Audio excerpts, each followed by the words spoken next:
Hey and hello guys, welcome back to your channel LBU, Learning by Understanding. So we are today making the video. So far, I've been not making the videos in the past few days. I'm really sorry for this video coming so late, but don't worry, we are going to finish the syllabus. We'll try to finish the syllabus on time, and we'll definitely do some revision batches also, and we will try to make your revision successful too. Okay, now the next thing I'm going to tell you, that is we have some slight change in our timetable. That is, we are not going to purposely make videos of economics class 11th. We are just going to make the videos of accountancy class 11th from for this batch 2023 to 24.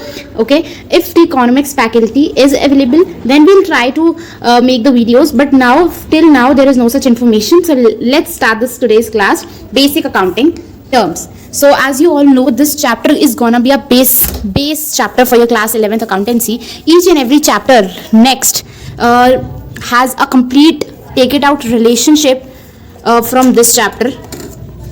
Okay तो आपको यहाँ पर accountancy के कुछ words मिलेंगे जिनको आपको समझना होगा कि इन वर्ड्स का क्या मीनिंग है, तभी आप आगे के जो अकाउंटेंसी के चैप्टर हैं उनको समझ सकते हो, क्योंकि हम वहाँ पर इन्हीं वर्ड्स के साथ बातें करेंगे. आई होप आपको बातें क्लियर हो रही हैं और कोई भी तरीके का डाउट जो है वो आपको नहीं है. ठीक है, so now this is your second chapter, basic accounting terms. As you all know, I'm taking reference from D.K. Goyal book, and D.K. Goyal published a book. Sorry, publisher is not D.K. Goyal, but yeah, D.K. Goyal book I'm taking the reference from. If you are doing from any of the other book, no problem, no worries. You can watch this video without any tension. The basic concept is same in all the books. Okay. So let's start with a few introduction to your what we say that. Yes, index, or what we are going to do in this video. So this is gonna be a one shot video again. First chapter, जिन्होंने first chapter अभी नहीं समझा है, जिन्हें अभी accountancy का meaning नहीं पता है, वो मेरी फर्स्ट वीडियो देख सकते हैं. Link is there in the description box. ठीक है, तो इंडेक्स में हमें दिख गया कि हमें पढ़ना है इवेंट, अकाउंट, कैपिटल, ड्राइंग. ये काफ़ी सारे वर्ड्स आपने सुने होंगे, नहीं भी सुने होंगे, थोड़े नए वर्ड्स होंगे कि ये क्या है लाइक, बट डोंट वरी, हम स्टार्ट करेंगे हमारे फर्स्ट टॉपिक, जैसे कि आप यहाँ पे देख सकते हैं, sorry, business transaction and its main features. So business transaction ही हमारा पहला जो है अकाउंटिंग टर्म है. बेसिक जो ये टर्म्स है ना, आप इनको टर्मिनोलॉजी भी बोल सकते हो, टर्मिनोलॉजी.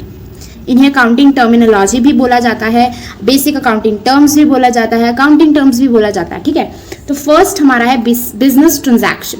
मैंने आपको फर्स्ट चैप्टर में भी बताया था कि बिजनेस ट्रांजैक्शन क्या होता है. जब भी कोई बिजनेस सेटअप होता है तो वहां पे कुछ ना कुछ ट्रांजैक्शंस होती हैं. उन ट्रांजैक्शंस को हम कैसे कर सकते हैं, फर्स्ट जो चैप्टर है उसमें हमने ये पढ़ा था कि बिजनेस ट्रांजैक्शन होती है तो क्या इफेक्ट होता है, उससे ही अकाउंटेंसी करते हैं वगैरह वगैरह, जैसा भी था फर्स्ट चैप्टर में था. कि अब चलो फर्स्ट चैप्टर के एक रेफरेंस से आपको पढ़ाती हूँ. चलो मान लो कि ये एक बंदा है, ठीक है, इसने बिजनेस स्टार्ट कर दिया हुआ है अपना. ठीक है, चलो अब इस बंदे ने बिजनेस स्टार्ट किया. ठीक है, बिजनेस में कुछ पैसा लगेगा, कुछ मनी इन्वेस्ट होगी बिजनेस में. तो जो मनी हम स्टार्टिंग में बिजनेस के अंदर इन्वेस्ट करते हैं, या जो भी चीज़ें हम स्टार्टिंग में बिजनेस के अंदर लगाते हैं, फॉर एग्जांपल फर्नीचर लगाते हैं, कंप्यूटर लगाते हैं, अगर नहीं भी लगाते तो फर्नीचर तो लगाते हैं ना. अगर कोई आपका काउंटेरेबल बिजनेस है तो आप उसके लिए काउंटर लगाते हैं. ठीक है, अगर आपको बिजनेस के अंदर स्टॉक चाहिए तो आप पहले कभी कभी पुराना पड़ा हुआ स्टॉक ले आते हैं. अगर आपने सपोज किसी और बिजनेस में शिफ्ट किया है, आपने पुराना बचा हुआ स्टॉक वहाँ पे यूज़ कर लिया, लाइक दिस. ठीक है, और आप स्टार्टिंग में जो भी चीज़ें लेके आते हैं बिजनेस को शुरू करने के लिए, उससे हम कैपिटल कहते हैं. क्या कहते हैं? कैपिटल कहते हैं. ठीक है, ओके. कोई भी इन्वेस्टमेंट जो आप स्टार्टिंग में बिजनेस को स्टार्ट करते समय लगा रहे हैं, मनी के फॉर्म में, कोई भी चीज़ की फॉर्म में, लाइक मनी हो गया, पैसा जिसको हम कहते हैं, या फिर कोई भी आप सामान फर्नीचर के फॉर्म में लगा रहे हैं जो आपके बिजनेस को फ़ायदा देने वाला है, उसे हम कहते हैं कैपिटल. ठीक है, अब बिजनेस ट्रांजैक्शन क्या होती है, ध्यान से समझना. सपोज करो इसने अपना जो बिजनेस खोला है उसमें सबसे पहले एक कस्टमर आता है. सपोज एक क्लोथ हाउस है, तो सपोज यहाँ पे एक कस्टमर आता है और वो कहता है कि भाई साहब मुझे 2 साड़ियाँ दिखाओ अलग अलग स्टाइल की. वो 2 साड़ियाँ वहाँ से खरीदता है और वापस चला जाता है, और उसको 2 साड़ियों के बदले के लिए 4000 रुपये दे के जाता है. ठीक है, तो अब क्या हुआ इसको समझो ज़रा, ध्यान से समझना. इसकी दुकान, इसने किया इन्वेस्टमेंट जिसको हम कैपिटल बोलेंगे. ठीक है, अपनी दुकान खोली, खरीदी, ज़मीन खरीदी, उस पर पैसा लगाया, उस पर सामान डाला, तो सब उसका कैपिटल हो गया. ठीक है, अब समझना ध्यान से, ये जो क्लोथ है क्लोथ हाउस है जो उसका, उसमें से एक कस्टमर आया, उसने 2 साड़ियाँ खरीदी। स्टॉक हम कैपिटल नहीं मानेंगे बच्चा, जो मैंने अभी आपको बोला कि इसके अंदर जो स्टॉक है वो कैपिटल है। अभी के लिए आप स्टॉक को अलग मान लो, सिंपल कैपिटल की फॉर्म में आप ये समझो कि बिजनेस में कितना उसने पैसा लगाया उसको कैपिटल कहते हैं, ठीक है। अभी के लिए आप ये मान लो। अब ये समझो क्लोथ हाउस जो उसने खोल रखा है, उसमें से 2 साड़ियाँ जो है एक इंसान आके ले गया, ठीक है, समझ रहे हो, 2 साड़ियाँ ले गया। तो क्या हुआ, बिजनेस के अंदर सपोज 1000 साड़ियाँ थी, उसमें से 2 साड़ियाँ कम हो गई, एक तो ये इफेक्ट पड़ा। दूसरा क्या कि यहाँ पर बिजनेस के अंदर 4000 आ गए, ठीक है। तो मतलब इसी को ही क्या कहते हैं, यस, ट्रांजैक्शन कहते हैं। जब भी लेन देन हो सामान का पैसे के बदले या कोई और चीज के बदले, उसे हम ट्रांजैक्शन कहते हैं। और ट्रांजैक्शन से ही एक नया वर्ड आता है जिसको कहते हैं इवेंट। अब इवेंट क्या होता है, रिजल्ट होता है कि ट्रांजैक्शन ने क्या रिजल्ट, इंपैक्ट क्या डाला ट्रांजैक्शन ने। फॉर एग्जाम्पल, इस आदमी ने 2 साड़ियाँ खरीदी, तो यहाँ से 2 साड़ियाँ माइनस हो गई, ठीक है ना, क्लोथ हाउस से। वो एक रिजल्ट हो गया ट्रांजैक्शन का। ट्रांजैक्शन तो था लेना देना, 2 साड़ियाँ ली, 4000 दिए, ये हो गई ट्रांजैक्शन। इवेंट क्या हुआ कि अब हमारे पास 2 साड़ियाँ कम और 4000 प्लस हो गए, ये इवेंट हुआ, ये रिजल्ट हुआ। तो जो भी ट्रांजैक्शन होती है, जो उसका रिजल्ट होता है, उसे को हम इवेंट कहते हैं। तो आपको मैंने बिजनेस ट्रांजैक्शन का मीनिंग समझा दिया कि कोई भी लेना देना जो बिजनेस के अंदर चलता रहता है। तो एक डेफिनेशन पढ़ लेते हैं। Business transaction is an economic activity. तो ये एक इकोनॉमिक एक्टिविटी है। इकोनॉमिक एक्टिविटी मतलब जिसमें पैसे का यूज होता है, जिसमें मनी इन्वॉल्व होती है, ठीक है, of the business that changes it's financial position. अब ये लाइन तो बहुत इंपॉर्टेंट है, ये लाइन। अब ये लाइन क्या कह रही है, ये लाइन कह रही है कि बिजनेस ट्रांजैक्शन एक इकोनॉमिक एक्टिविटी है, मतलब जिसमें पैसे का लेना देना होता है, जो उसकी फाइनेंशियल पोजीशन चेंज करता है। फाइनेंशियल पोजीशन किस चिड़िया का नाम है, फाइनेंशियल पोजीशन होता है कि बिजनेस कहाँ स्टैंड कर रहा है, बिजनेस की पोजीशन क्या है, क्या ये एक अच्छी पोजीशन पे है, क्या ये डाउन पोजीशन पे है, कि ये ठीक ठीक है, ये होती है फाइनेंशियल। फाइनेंशियल मतलब पैसे की तरफ से ये बिजनेस जो है कैसा है, डेवलप है, अच्छा है, नहीं है, ये चीजें होती हैं फाइनेंशियल पोजीशन, ठीक है।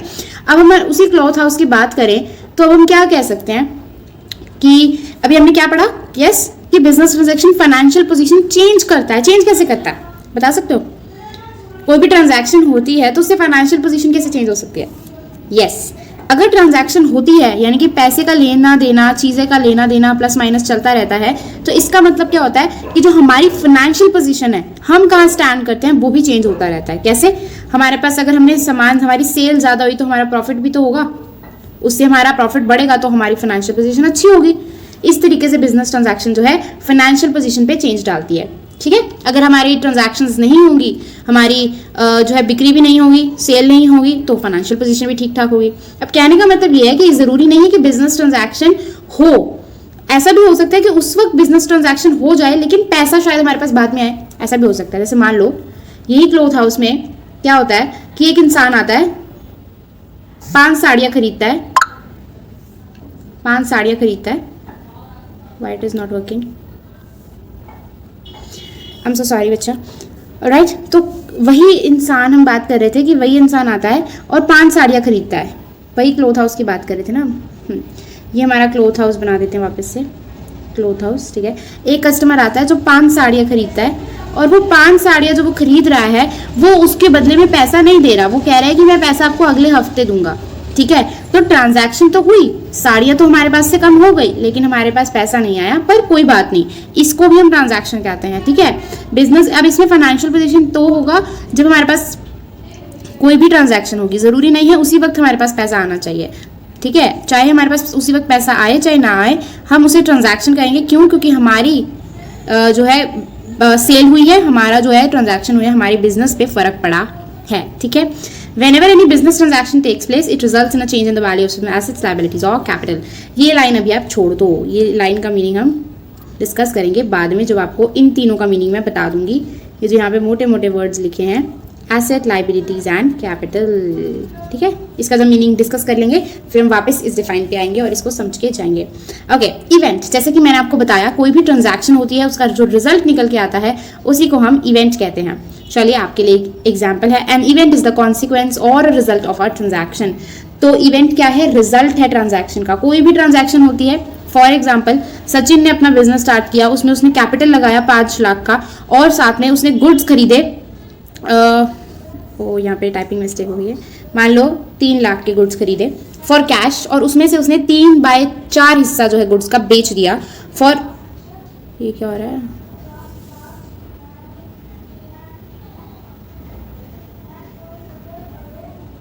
Sorry, wait a minute guys, wait a minute. Yeah, there was a typing mistake again. ठीक है, सचिन ने अपना बिजनेस स्टार्ट किया, उसमें उसने कैपिटल लगाया 5 लाख का, यानी कि पैसे इन्वेस्ट किए 5 लाख के। उसके बाद उसने सामान खरीदा 3 लाख का कैश पे, और फिर उस 3 लाख का तीसरा हिस्सा जो है उसने 3/4 हिस्सा मान लो उन गुड्स का 3,80,000 का बेच दिया। तो सबसे पहले कैलकुलेट करें एक बार के लिए, थोड़ा हमें पता चलेगा कि 3 लाख का 3/4 हिस्सा कितना होता है। तो कटिंग करो ज़रा, मैं तो सिंपल कटिंग करती हूँ, मैं इतनी बारीकी वाली कटिंग नहीं करती। 1 2 3 4 या 2 1 2 7 14 and 1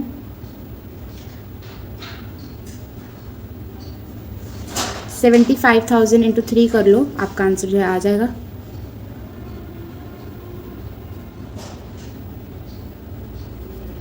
यानी कि 2,25,000 के गुड्स जो हैं इसने बेचे, और वो कितने पे बेचे? 3,80,000 पे बेचे। ठीक है, ये जस्ट एक राउंडिंग फिगर है, ये कोई रियलिटी एग्जांपल नहीं है, just a hypothetical example. Hypothetical example मतलब इमेजिनेशन एग्जांपल। ठीक है, he also page 20,000 the rent of godown. जिस गोडाउन में वो काम करता है या जिस गोडाउन में उसने अपना सामान रखा है, वो उसका रेंट पे करता है 20,000। तो ये सब क्या है? कोई ना कोई ट्रांजैक्शन है, बिजनेस का पैसा सारा लग रहा है इस पे, इसमें बिजनेस का पैसा जो आया जो गया, और यहाँ पे भी बिजनेस का ही पैसा दे रहा है। अगर वो रेंट भी दे रहा है तो वो बिजनेस के पैसे से दे रहा है, तो बिजनेस का पैसा कम हो रहा है, तो यहाँ पे भी ये ट्रांजैक्शन ही है। ठीक है, और इसका जो रिजल्ट है वो ये है कि हमारा पैसा कम हो रहा है, तो ये एक इवेंट बन जाता है। इवेंट और ट्रांजैक्शन में कोई ह्यूज डिफरेंस नहीं है, लेकिन आपको डिफरेंस पता होना चाहिए। ट्रांजैक्शन सिंपल ट्रांजैक्शन, लेना देना, इवेंट जो उसका कॉन्सिक्वेंस या रिजल्ट होता है। नाउ अब हम आ गए हैं थर्ड अकाउंटिंग टर्म पे, which is gonna be the most important third one, account. ये ज़्यादा कोई पेपर में पूछा जाने वाला नहीं है। ये इंपॉर्टेंट इसलिए है क्योंकि ये अगर आपको यहाँ पे मीनिंग इसका क्लियर हो जाता है तो आप इसके फर्दर जो चैप्टर्स हैं उन भी इसका मीनिंग अच्छे से समझ पाएंगे। राइट, चलो। An account is a record of all business transaction relating to a particular person और आइटम। कोई भी चीज़ या इंसान का पर्टिकुलर ट्रांजैक्शन से रिलेटेड हम रिकॉर्ड बनाते हैं, उसी को ही अकाउंट बोला जाता है। आपने सुना होगा शायद कि मेरे बैंक अकाउंट में इतना पैसा है, मेरे बैंक अकाउंट में इतना पैसा मैंने निकाला या जमा कराया, ये सब कुछ आपने सुन रखा होगा। अब इसी से ही एक रेफरेंस लेते हैं। बैंक अकाउंट किसी पर्सन का हो सकता है, राइट, किसी कंपनी का हो सकता है, राइट। तो अब सपोज करो हम एक हाइपोथेटिकल एग्जांपल लेते हैं, राजेश। ठीक है, राजेश अकाउंट डेबिट, सॉरी क्या बोल दिया, राजेश अकाउंट। ठीक है, ये राजेश का बैंक अकाउंट मान लेते हैं। ठीक है, तो अब हमने एक पर्सन के नाम पे अकाउंट बनाया है, तो ये बैंक अकाउंट नहीं होगा। बैंक अकाउंट बैंक के नेम में होगा अगर हम खुद बनाएंगे तो। ठीक है, बैंक बनाएगा तो वो तो उसकी मर्जी है, उसके बारे में भी आपको ज़्यादा चर्चा करने की ज़रूरत नहीं है। बात मान लो कि अगर आप किसी का अकाउंट बना रहे हो, सपोज करो राजेश ने आपसे सामान खरीदा और उसने कहा कि भाई मैं आपको पैसा दूंगा परसों। तो आप अगर सपोज करो कोई दूसरा राजेश आ गया तो कितने का याद रख लोगे, है ना। तो आपने एक राजेश का अलग अकाउंट बना दिया। उसने कहा कि भाई मैंने अभी तुमसे उधार पे ट्रांजैक्शन की है 500 रुपये की, मैं तुम्हें ये 500 रुपये 2 दिन के बाद दे दूंगा। ठीक है, तो हमने ये राजेश के अकाउंट में लिख दिया कि भाई इसने मुझे 500 रुपये देने हैं। तो यहाँ पे उसका अकाउंट बनाया मैंने अपनी कॉपी पे, अपने रजिस्टर पे, ताकि मुझे याद रहे। उसके अकाउंट में स्पेशली लिखा है मैंने। अगर मैं ऐसे ही लिख देता तो कितने ही राजेश आ जाते, कुछ पता नहीं लिखता। लेकिन अब जो भी राजेश होगा, जो एक राजेश होगा उसका अपना अकाउंट बनेगा, दूसरे राजेश का अपना अकाउंट बनेगा। ठीक है, अब इसको एक और चीज़ से समझ सकते हो कि बैंक अकाउंट अगर कितने ही लोगों का नाम होता है तो अब ये थोड़ी ना कि सपोज करो मेरा नाम नंदिनी है तो हज़ारों नंदिनियाँ होंगी, करोड़ों नंदिनियाँ होंगी, तो वहाँ पर एक ही अगर हम पर्सन के नाम से जज करें, पर्सन के नाम को बोले, तो एक ही के अकाउंट में थोड़ी ना वो पैसा ये डालते या निकलवाते रहेंगे, है ना। वो क्या बात करेंगे कि आपका अलग अकाउंट है, उनका अलग अकाउंट है। ठीक है, ये एक थोड़ा मन में याद रखना। दूसरा, बिजनेस ट्रांजैक्शन, कोई भी ट्रांजैक्शन होती है एक पर्टिकुलर पर्सन आपसे करता है। सपोज करना है, एक एग्जांपल लेते हैं कि एक दिन रीना आपकी दुकान पे आती है और आपको कहती है कि मुझे 500 रुपये का सामान दो, और उसने आपको 500 रुपये दे दिए, बात खत्म। अगले दिन कोई और लड़की आती है, उसका भी नाम रीना होता है, और वो आपको कहती है कि भाई मेरे को इतने पैसे दे दो, मैं आपको ये 500 रुपये कल दे दूँगी। ठीक है, फिर उसके बाद अगले दिन जो पहली वाली रीना होती है वो आती है और कहती है कि भाई इतने दे दो। आप उसे कह दोगे कि भाई आपके 500 रुपये पड़े हैं, तो उसे कितना गुस्सा चढ़ेगा, क्योंकि उसके तो नहीं पड़े ना, दूसरी रीना के पड़े हैं। हाइपोथेटिकल एग्जाम्पल है बट समझ लो। तो इसीलिए अकाउंट बनाना एक नेसेसिटी भी है, दूसरा आपको आपके लिए ही क्लियरेंस के लिए है, और दूसरा कस्टमर्स में भी कोई वायलेशन नहीं होगी। अगर आपको ये एग्जाम्पल नहीं समझ में आई है, डोंट एट ऑल वरी, ये बहुत ही छोटा सा टॉपिक है, ये आपको फर्दर कोर्स करते समय आपको समझ में आ जाएगा। अगर आपको समझ में नहीं आया तो कॉमेंट कर देना। अकाउंट सिंपली आपको रिकॉर्ड करना होता है कोई भी ट्रांजैक्शन एक पर्टिकुलर पर्सन के रिलेशन में या कोई चीज़ के रिलेशन में जो होती है, ठीक है। नेक्स्ट हमारा बहुत ही बेहतरीन वाला टॉपिक जो हमने पहले भी आपको बताया, capital. Capital, what is capital? ये एक रेफर्स करती है टू एक अमाउंट, कोई भी एक अमाउंट जो भी इन्वेस्ट करता है प्रोप्राइटर।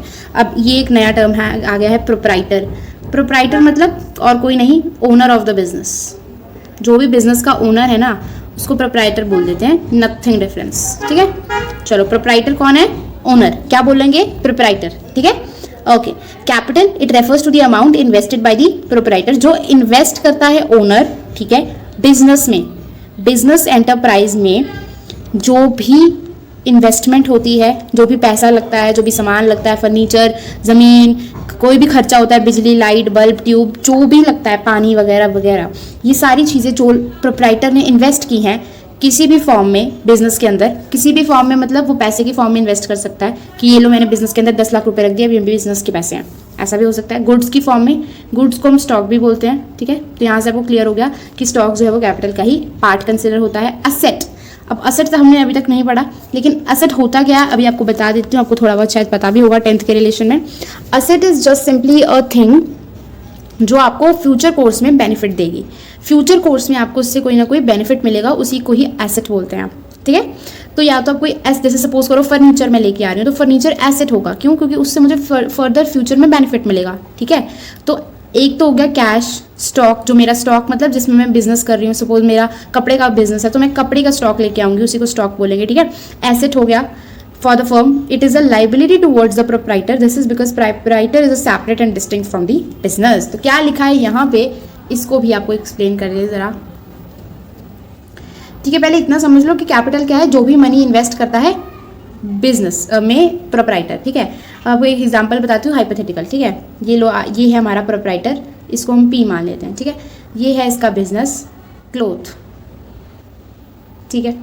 अब इसने, इसमें हम मान के चलेंगे इसने इसके अंदर कैपिटल लगाई है इन द फॉर्म ऑफ, अच्छे से एक्सप्लेन कर रही हूँ, ध्यान से समझना ज़रा। पहले उसने जो कैपिटल लगाई, फर्स्ट जो उसने कैपिटल लगाई वो लगाई कैश की फॉर्म में, ठीक है। सेकंड जो उसने कैपिटल लगाई वो लगाई फर्नीचर की फॉर्म में। थर्ड जो उसने कैपिटल लगाई वो लगाई स्टॉक की फॉर्म में, ठीक है। इन सब की अपनी अपनी अमाउंट्स हैं। जो कैश की अमाउंट है वो है 2 लाख रुपीज़, जो फर्नीचर की अमाउंट है वो है 1 lakh rupees. I hope it is not visible, right, कोई दिक्कत नहीं है। 1 लाख, सॉरी 2 लाख, और ये 1 लाख, और स्टॉक आपका 5 लाख का, ठीक है। ये हमने मान लिया कि इस प्रोप्राइटर ने कैपिटल इन्वेस्ट किया है बिजनेस के अंदर, ठीक है।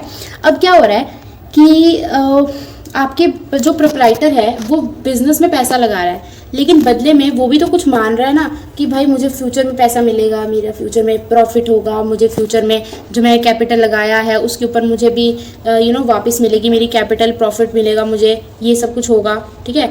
तो हम इस केस में क्या मानते हैं, हम किसी भी बिजनेस में क्या मानते हैं कि जो बिजनेस है ये इसका बिजनेस है, और ये जो इंसान है ये क्या है, अलग अलग है, सेपरेट है। क्या है? सेपरेट।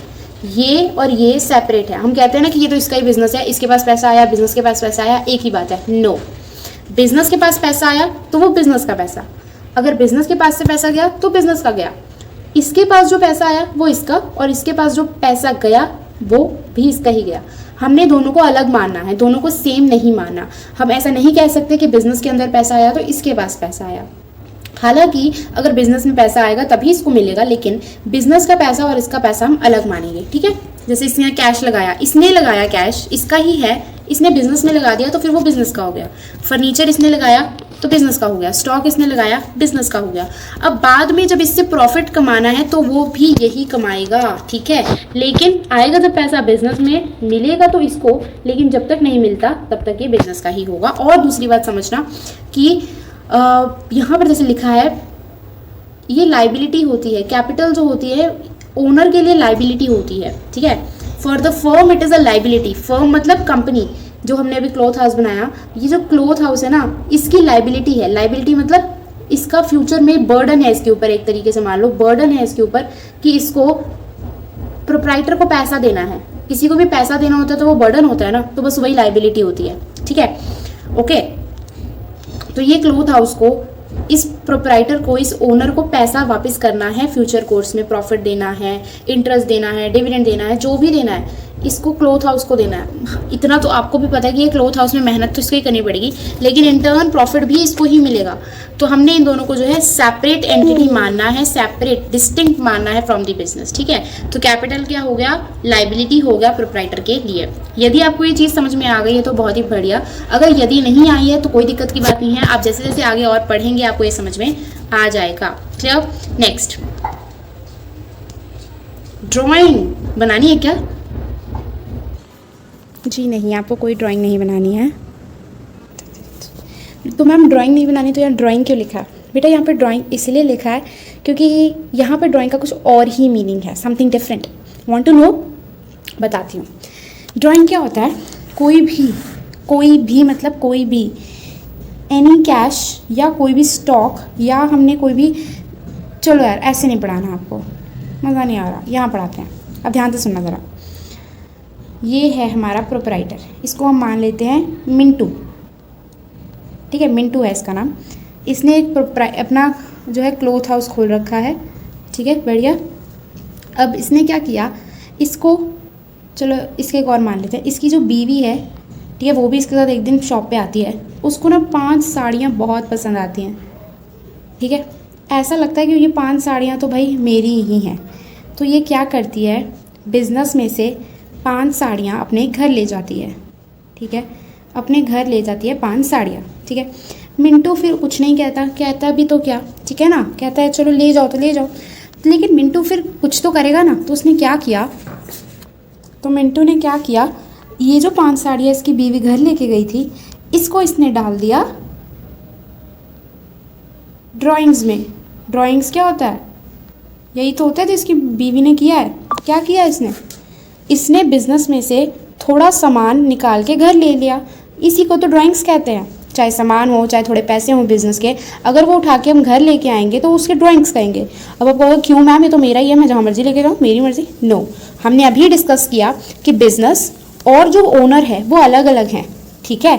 तो जो बिजनेस का सामान है, अगर वो बिजनेस से लेके जाओगे तो आपकी लाइबिलिटी होगी, आपका बर्डन होगा, not a liability in case, हम इसको लाइबिलिटी नहीं कह सकते, बट हाँ ड्राइंग्स आपकी यही होता है कि आपने बिजनेस में से पैसा निकाला है तो आपको उसका रिकॉर्ड करना पड़ेगा, आपको उसकी भरपाई करनी पड़ेगी, ठीक है। तो समझ में आ गया ड्राइंग्स क्या होता है। कोई भी कैश या वैल्यू ऑफ गुड्स हमने ओनर ने अपने पर्सनल यूज़ के लिए या प्राइवेट पेमेंट्स के लिए निकाला हो बिजनेस में से, उसी को ही हम ड्राइंग्स कहते हैं, ठीक है। पर्सनल यूज़ मतलब अपने घर के, अपने काम के लिए, सपोज उसने अपने बेटे की फ़ीस जमा करानी है, तो ये तो कोई बिजनेस का खर्चा नहीं है ना, तो ये सब क्या होगा, ड्राइंग होगा। उसने अपने बर्थडे पार्टी के लिए पैसा निकाला, तो ये सब क्या है, ड्राइंग्स है। बढ़िया। नेक्स्ट, लाइबिलिटी, कितनी देर से इस पर चर्चा हो रही थी, आखिर ये आ ही गया। व्हाट इज़ अ लाइबिलिटी, हम इतनी देर से बात कर रहे हैं, किसी का भी पैसा देना हो, कोई बर्डन हो सिर पे, उसको लाइबिलिटी कहते हैं। तो भाई वही तो हम यहाँ पे पढ़ेंगे। लाइबिलिटी क्या होता है, it refers to the amount, ये उस अमाउंट को रेफर कर रहा है विच द फर्म ओज, जो फर्म ने ओ कर रखी है, यानी कि जो फर्म ने दूसरों से ले रखी है और उनको वापस देना है, ठीक है। सपोज करो आपने, ये है हमारा मिंटू, इसका क्लॉथ का बिजनेस है, ठीक है। इसने यहाँ पे बिजनेस में पैसा लगाने से पहले अपने दोस्त रिंटू से पैसा लिया था उधार 50,000 रुपये, ठीक है। तो 50,000 रुपये जो है इसकी लाइबिलिटी है, क्यों, क्योंकि इसने फ्यूचर में किसी को पैसा वापस करना है, तो फ्यूचर में कभी भी हमने किसी को भी पैसा वापस करना होता है तो उसको हम लाइबिलिटी कहते हैं। नॉट पैसा वापस करना, बट सिंपली पैसे को अगर हमने कभी भी आगे जाके फ्यूचर कोर्स में किसी को भी देना है तो that is our liability. Is that clear students? हाँ जी।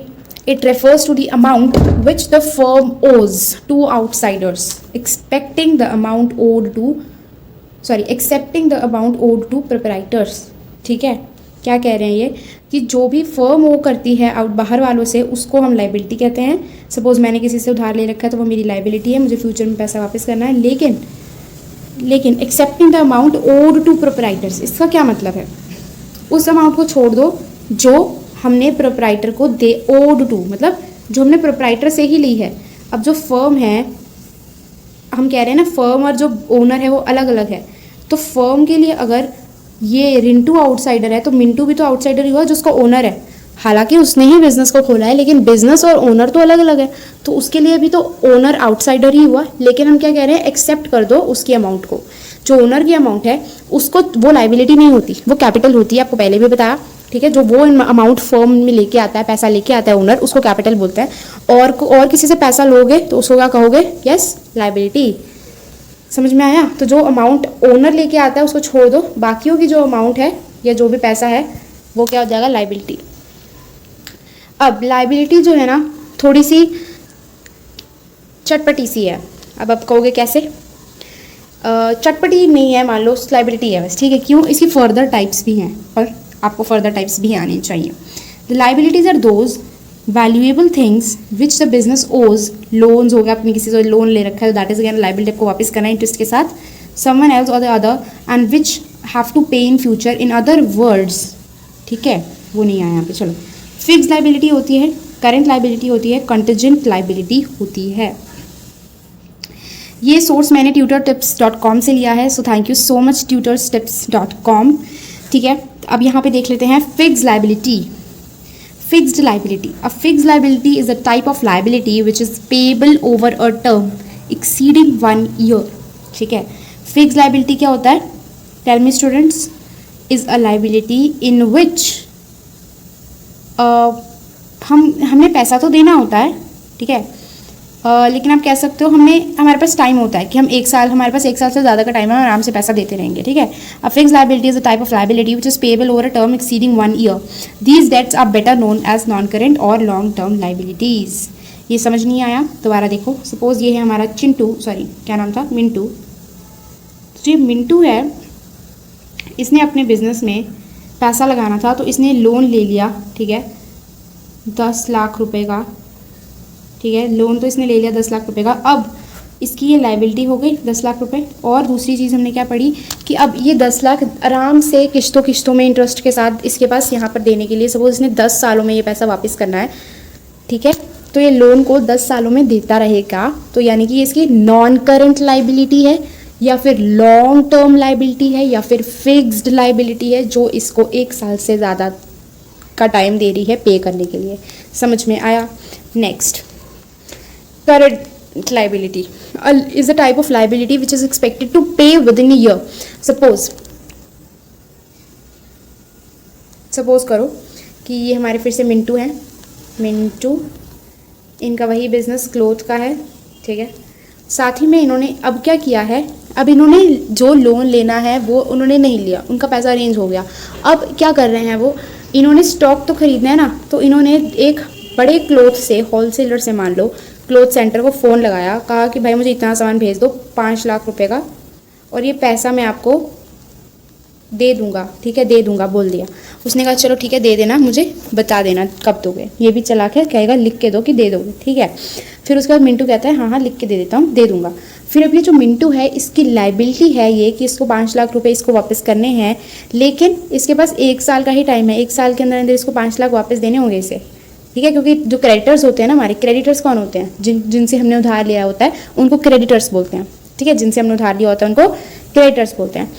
तो क्रेडिटर्स कभी भी आपको 10-10 सालों के लिए जो है उधार नहीं देंगे, उन्होंने अपना बिजनेस भी चलाना है। ठीक है, तो 1 साल के अंदर अंदर आपको उन्हें पैसा वापस करना पड़ेगा। इसको हम शॉर्ट टर्म लाइबिलिटी भी कहते हैं। Now next is the very important liability, that is contingent liability. It refers to the amount of liability which may or may not become payable in future.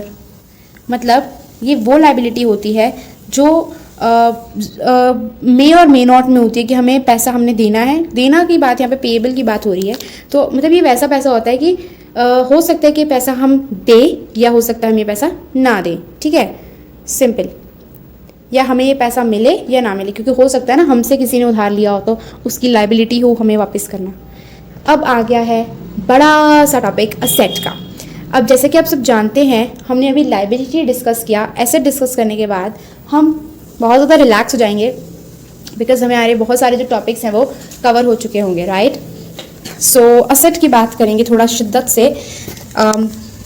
Wait, I am really sorry guys, here it's a little bit disturbance, yeah now it's good, okay asset, now what is your asset, इसको asset बोलो या asset बोलो तो one and the same thing, yeah asset या asset जो भी आप बोलना चाहते हो, इसका करेक्ट प्रोनाउंसिएशन जो होता है वो क्या होता है ये आप मुझे कमेंट सेक्शन में जरूर रिप्लाई करिएगा। asset क्या होता है अभी भी आपको बताया था मैंने थोड़ी देर पहले, क्या कि हमारा कोई भी फ्यूचर में पैसा हमने देना हो किसी बाहर वाले को तो वो हमारी लाइबिलिटी होती है ना। अगर हमने किसी को भी पैसा बाहर वाले को देना हो तो हमारी लाइबिलिटी होती है। फ्यूचर में हमने कभी भी किसी को पैसा देना तो हमारी लाइबिलिटी होती है। लेकिन फ्यूचर में हमें किसी से पैसा मिलना हो, हमारे अंदर पैसा आना हो, हमारे बिजनेस में पैसा आना हो, हमें किसी से पैसा मिलना हो फ्यूचर में, तो वो हमारा एसेट होता है। और क्या होता है एसेट? और कोई भी हमारा फ़ायदे वाला सामान, लाइक फॉर एग्जांपल मैंने अपने घर पे सोफ़ा रखा है तो वो मेरे को फ्यूचर में बेनिफिट देगा। कोई भी चीज़ हमें फ्यूचर में बेनिफिट देगी या फ्यूचर में हमारे लिए इनकम का सोर्स बनेगी, उसे हम एसेट बोल सकते हैं। तो I hope it is clear, right. चलो, एसेट कोई भी वो चीज़ हो सकती है या कोई भी वो प्रॉपर्टी या पोजेशन, मतलब जो हमारे अंदर आता हो, हमारे अंदर इन द सेंस हमारे कब्जे में आता हो, सिंपल शब्दों में, ठीक है, या जिसमें हमारा हक हो, ठीक है, ठीक है, उसे हम एसेट बोलते हैं। अब यहाँ पर एक लाइन पढ़ना ज़रा ध्यान से, anything which is in the possession means हमारे हकदार में आता हो, और is the property of the business, business की कोई भी प्रॉपर्टी, बिजनेस के कोई भी पोजेशन यानी कि उसके हिस्से का सामान या बिजनेस एंटरप्राइज की कोई प्रॉपर्टी, वो सारा तो एसेट होता ही है। और इंक्लूडिंग जो हमारी अमाउंट ड्यू होती है दूसरों से, यानी कि सपोज करो मिंटू क्लोथ हाउस, इसने क्या किया, मिंटी को सामान बेचा, ठीक है, मिंटी को सामान बेचा, तो मिंटी ने क्या किया, कहा कि मैं आपको पैसा दूंगी 10 दिन बाद। 10 दिन बाद मतलब फ्यूचर में मुझे पैसा मिलना है, ठीक है, दोबारा सुनो, फ्यूचर में मुझे पैसा मिलना है, फ्यूचर में मुझे पैसा मिलेगा, यानी कि वो मेरा क्या हो गया, असेट हो गया। दोबारा, मेरे पास मिंटी ने सामान खरीदा और कहा कि 10 दिन बाद पैसा दूंगी, 10 दिन बाद मतलब फ्यूचर में पैसा देगी, तो हमारा एसेट हो गया। हम क्या कहते हैं कि फ्यूचर में हमें कभी पैसा मिलना हो या फ्यूचर में हमारे लिए कोई इनकम का सोर्स हो, उसे हम एसेट कहते हैं। फ्यूचर में अगर हमने किसी को पैसा देना हो तो हम उसे लाइबिलिटी कहते हैं। बढ़िया तरीके से समझ में आ गया एसेट, एसेट और लाइबिलिटी और कैपिटल समझ में जो आ गया ना आपको, तो बस आपके लिए ये चैप्टर इनफ मोर देन है। आपको इस चैप्टर में जितनी भी 37 to 40 जितनी भी इसमें अकाउंटिंग टर्म्स हैं, उसमें से सिर्फ और सिर्फ 14 से 15 ऐसी अकाउंटिंग टर्म्स हैं जो आपको याद रखनी है फ़िलहाल के लिए। बाकी की जो अकाउंटिंग टर्म्स हैं वो आपको धीरे धीरे चैप्टर करते करते आगे के जब चैप्टर्स में जाओगे धीरे धीरे अपने आप याद होती जाएंगी, अपने आप समझ में आती जाएंगी। एकदम से आपको इतना बर्डन डालने की भी ज़रूरत नहीं है। मेन जो 14-15 आपकी इंपॉर्टेंट टर्म्स है वो मैं आपको बताऊँगी eight the end of the video, ठीक है। तो अब जैसे कि हमारी जो एसेट है, सॉरी जो हमारा लाइबिलिटी है वो इतने टाइप्स में था, तो एसेट कहता कि भाई मैं भी लाइबिलिटी का ही भाई हूँ, ठीक है, तो मैं भी 3 टाइप्स का हूँ। करंट, अब आप खुद एस्टिमेट लगाओ करंट एसेट क्या होगा। अगर करंट लाइबिलिटी थी कि 1 साल के अंदर अंदर आपको पे करना है पैसा, उसे करंट लाइबिलिटी बोलते हैं। तो या एसेट हो, करंट एसेट हो, उसको क्या बोलोगे, करंट एसेट। मतलब 1 साल के अंदर अंदर जो आपका सामान है वो कैश में कन्वर्ट हो जाए। यानी कि सपोज मेरे पास एक स्टॉक है तो वो तो मैं बेचूंगी ना, मेरा सामान, मेरे कपड़े, अगर मैं कपड़े की दुकान करती हूँ तो मेरे कपड़े को तो मैं बेचूंगी ना, तो जो कपड़े बेच रही होंगी मैं अपनी दुकान पे, वो 1 साल के अंदर अंदर ही मेरे को पैसा दे देंगे, राइट। तो उसको क्या कहते हैं, करंट एसेट कहते हैं। नॉन करंट एसेट जो मुझे 1 साल से ज़्यादा का यूज़ करके पैसा देंगे, 1 साल के ऊपर पैसा देंगे। फॉर एग्जांपल मैंने फर्नीचर खरीदा, तो फर्नीचर मैं 1 साल में थोड़ा बेच दूंगी, कम से कम 10-15 साल या 20 साल, जितने भी साल रखूंगी उसके बाद 1 साल से ज़्यादा के बाद ही मुझे पैसे में कन्वर्ट होंगे वो फर्नीचर, तो that is a non current. Furniture में एग्जाम्पल है, आप कोई भी और एग्जाम्पल सेट कर सकते हैं यहाँ पे। नेक्स्ट इज फिक्टियस एसेट और नॉमिनल एसेट। और यहाँ पे इस पे पढ़ने से पहले एक चीज़ और, नॉन करंट एसेट 2 टाइप्स के हैं, tangible and intangible. Non current asset दोबारा रिवाइज कर लो, जो हमें 1 साल से ज़्यादा के बाद कैश में कन्वर्ट होते हैं, 1 साल से के बाद जो है हमारे लिए वो बनते हैं कैश, ठीक है। तो जैसे कि सोफ़ा आपको बताया, कोई भी कंप्यूटर लगा लो, कोई भी मशीनरी लगा लो यहाँ पे, ठीक है। इसके 2 टाइप्स हैं, नॉन करंट के 2 टाइप्स हैं, टैंजिबल एंड इनटैंजिबल। टैंजिबल क्या होते हैं, जिनको हम देख सकते हैं, इनटैंजिबल जिनको हम नहीं देख सकते। टैंजिबल एसेट्स वो होते हैं जिनको हम टच फील कर सकते हैं, देख सकते हैं। इनटैंजिबल एसेट्स को हम ना देख सकते हैं और ना ही टच कर सकते हैं, ठीक है। एग्जाम्पल ले लो, जो हमारा टैंजिबल एसेट है उसका एग्जाम्पल बताओ, जो हम देख सकते हैं। मशीन हम एक, याद रखना आपको वही एग्जांपल लेनी है जो नॉन करंट भी हो, ठीक है। मशीन आपको 1 साल से ज़्यादा के बाद बेचनी होती है, और दूसरी बात टैंजिबल होती है, दिखती है, हम इसको टच कर सकते हैं। और एग्जांपल लो, yes furniture, computer, laptops. Intangible बताना ज़रा, जो हमें दिखता नहीं है। हमारा कोई ऐसा भी एसेट होता है जो हमें दिखता नहीं है, यस होता है, थोड़ा दिमाग लड़ाओ आपको आ जाएगा। यस, जब भी कोई फर्म, मैं आपको इसे एक्सप्लेन करती हूँ। सपोज ये है हमारा मिंटू, इसकी बिजनेस है क्लोथ का, ठीक है। इसने क्या किया, ये ना पिछले 10 सालों से बिजनेस कर रहा है। इसके बहुत सारे फैंस बन चुके हैं, मतलब फ़ैन इन द सेंस बहुत ज़्यादा रेपुटेशन बन चुकी है बिज़नेस की, कि भाई ये तो बहुत अच्छा रिप्यूटेड है, 10 साल से काम कर रहा है, अभी तक देखो इसका बिजनेस कैसे चल रहा है। इसकी रेपुटेशन बन चुकी है, और उसी रेपुटेशन को हम क्या कहते हैं अकाउंट्स में, गुडविल, ठीक है। तो जो गुडविल है वो क्या है, यस गुडविल क्या है, सो गुडविल मतलब हमारी रेपुटेशन, हमारी, सपोज करो आपने एक दुकान सुनी है, भाई इसके तो बड़े टेस्टी होते हैं, इसी से खाती हूँ मैं, तो वो क्या बन रखी है, गुडविल बन रखी है, उसकी रेपुटेशन बन रखी है। तो इसी को ही हम कहते हैं इनटैंजिबल एसेट ही है। कई बार लोग इसी की वजह से हमारा प्रॉफिट इंक्रीज होता है, गुडविल की वजह से गुडविल हमारा एसेट है। क्यों? क्योंकि हमें फ्यूचर में इससे पैसा मिलता है। आपको वो कैसे मिलता है, और वो भी 1 साल के लिए नहीं, 1 साल से ज़्यादा का बेनिफिट देती है हमें ये। आपको वो ये कैसे, गुडविल की वजह से अगले 25 सालों तक भी इसका बिजनेस बड़े आराम से चल सकता है, या इनफाइनाइट सालों तक भी इसका बिजनेस जो है बड़े आराम से चल सकता है, गुडविल की वजह से। इसकी रेपुटेशन बन रखी है इसकी वजह से, ठीक है ना। और गुडविल क्या है, इंटेंजिबल है, दिखती नहीं है। रेपुटेशन कभी दिखती है क्या? नहीं, लेकिन होती तो है। इसके अंदर आपका ट्रेडमार्क्स और भी एग्जांपल आते हैं, ट्रेडमार्क्स, कॉपीराइट वगैरह भी आता है। ट्रेडमार्क्स मतलब उसका क्या लोगो है, बिजनेस का क्या लोगो है। आपको वो लोगो तो दिखता है मैम, लोगो दिखता है, लेकिन लोगों की जो पहचान होती है ना, दैट इज़ कॉल्ड इंटेंजिबल, ठीक है। अभी आपको इतना डीप में जाने की जरूरत नहीं, you will get in to know, ठीक है। मैं इसीलिए आपको कह रही हूँ, आपको बस मीनिंग बता रही हूँ, इतना आप उसको करो कि आपको मीनिंग पता चल जाए, बिकॉज रेस्ट कोर्स जो आपका है वो आपको ये सब करा ही देगा। Next, capital receipts and revenue receipts, very important, I will say 100 times important. Capital receipt क्या होता है और रेवेन्यू रिसीट क्या होता है, let's see that now, okay. So capital receipts, examples of capital receipts are amount received from sale. कोई भी amount हमें रिसीव होगी कोई भी फिक्स्ड एसेट्स को बेच के। फिक्स्ड एसेट्स मतलब हैं, फिक्स्ड एसेट्स मतलब क्या होते हैं? Yes, the assets which are fixed, like machinery, जो भी हमने नॉन करंट एसेट्स की बात की वो सब फिक्स्ड एसेट्स होते हैं, ठीक है। और इन्वेस्टमेंट्स, ये इनको बेच के जो पैसा आएगा वो हमारे कैपिटल रिसीट होगा। रिसीट का मतलब ही होता है इनकम। रिसीट का क्या मतलब होता है? इनकम। तो जो पैसा या जो अमाउंट हमारे पास इन सबको बेच के आएगी, हमारे एसेट्स को बेच के आएगी, उसको हम कैपिटल रिसीट्स बोलते हैं, ठीक है।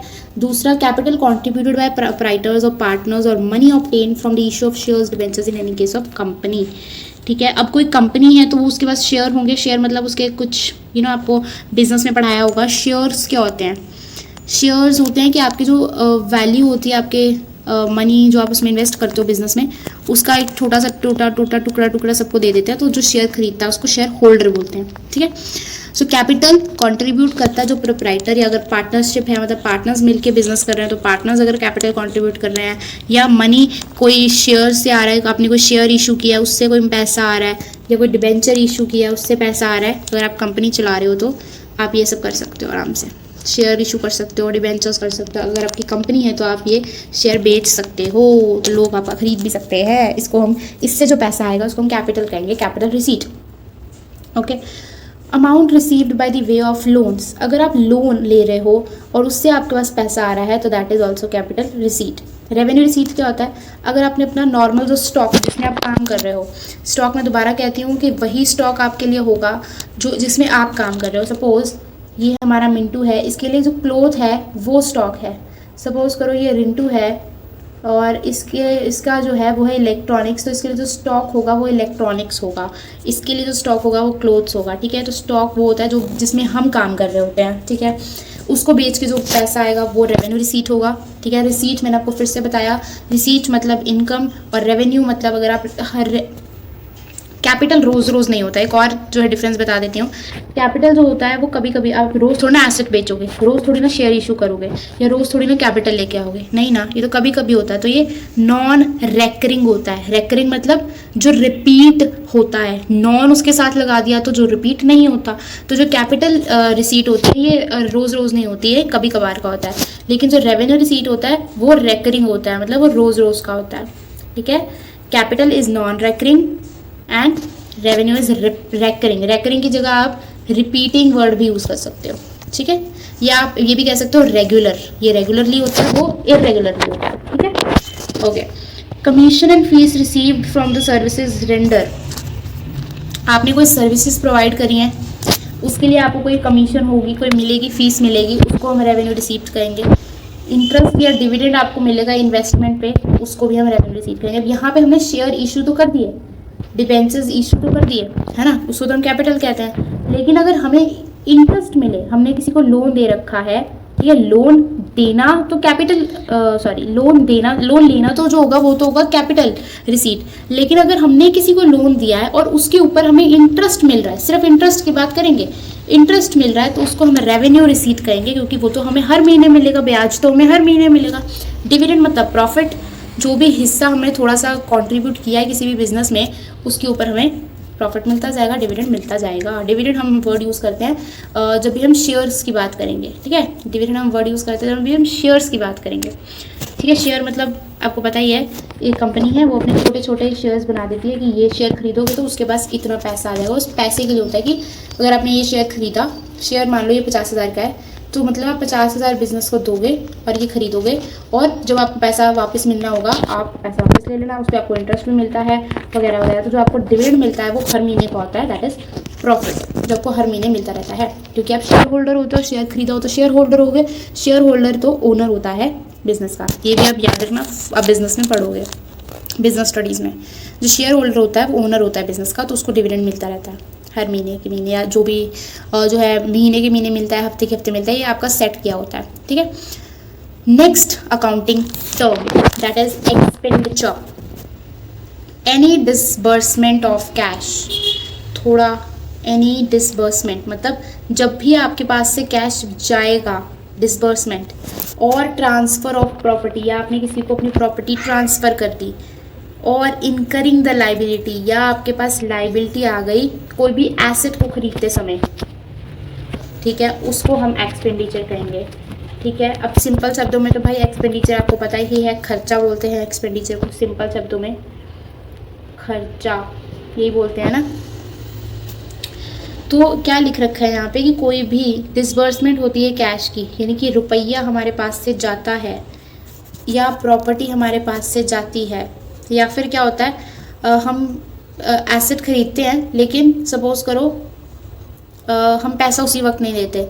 सपोज़ मैंने कंप्यूटर ख़रीदा लेकिन मैंने पैसा अगले महीने देना है, तो जो अगले महीने मैंने पैसा देना है वो मेरी लाइबिलिटी हो गई, ठीक है ना, और मैं कंप्यूटर यूज़ कर रही हूँ, तो इनकरिंग लाइबिलिटी, मैंने लाइबिलिटी इनकर कर ली, क्यों, ताकि मेरे को एसेट मिल जाए, ठीक है ना। For acquiring the asset goods services, comma लगा लेना यहाँ पे ज़रा, ठीक है, तो इसी को मैं कहूँगी एक्सपेंडिचर। क्लियर। नेक्स्ट, अभी हमने पढ़ा था कैपिटल रिसीट और रेवेन्यू रिसीट। रिसीट मतलब इनकम, अभी हमने पढ़ा, अब हम पढ़ेंगे कैपिटल एक्सपेंडिचर और रेवेन्यू एक्सपेंडिचर। ठीक है, ये क्या होते हैं आइए इनको भी जान लेते हैं।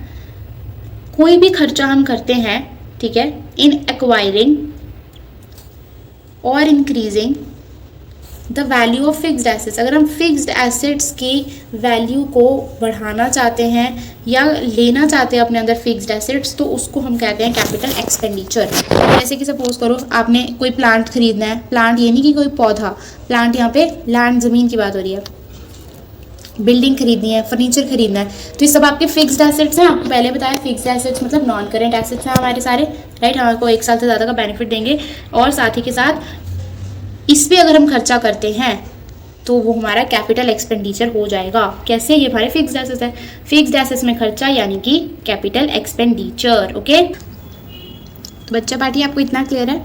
कोई भी खर्चा हम फिक्स्ड एसेट्स पे करते हैं तो उसे हम कहेंगे कैपिटल खर्चा, कैपिटल एक्सपेंडिचर।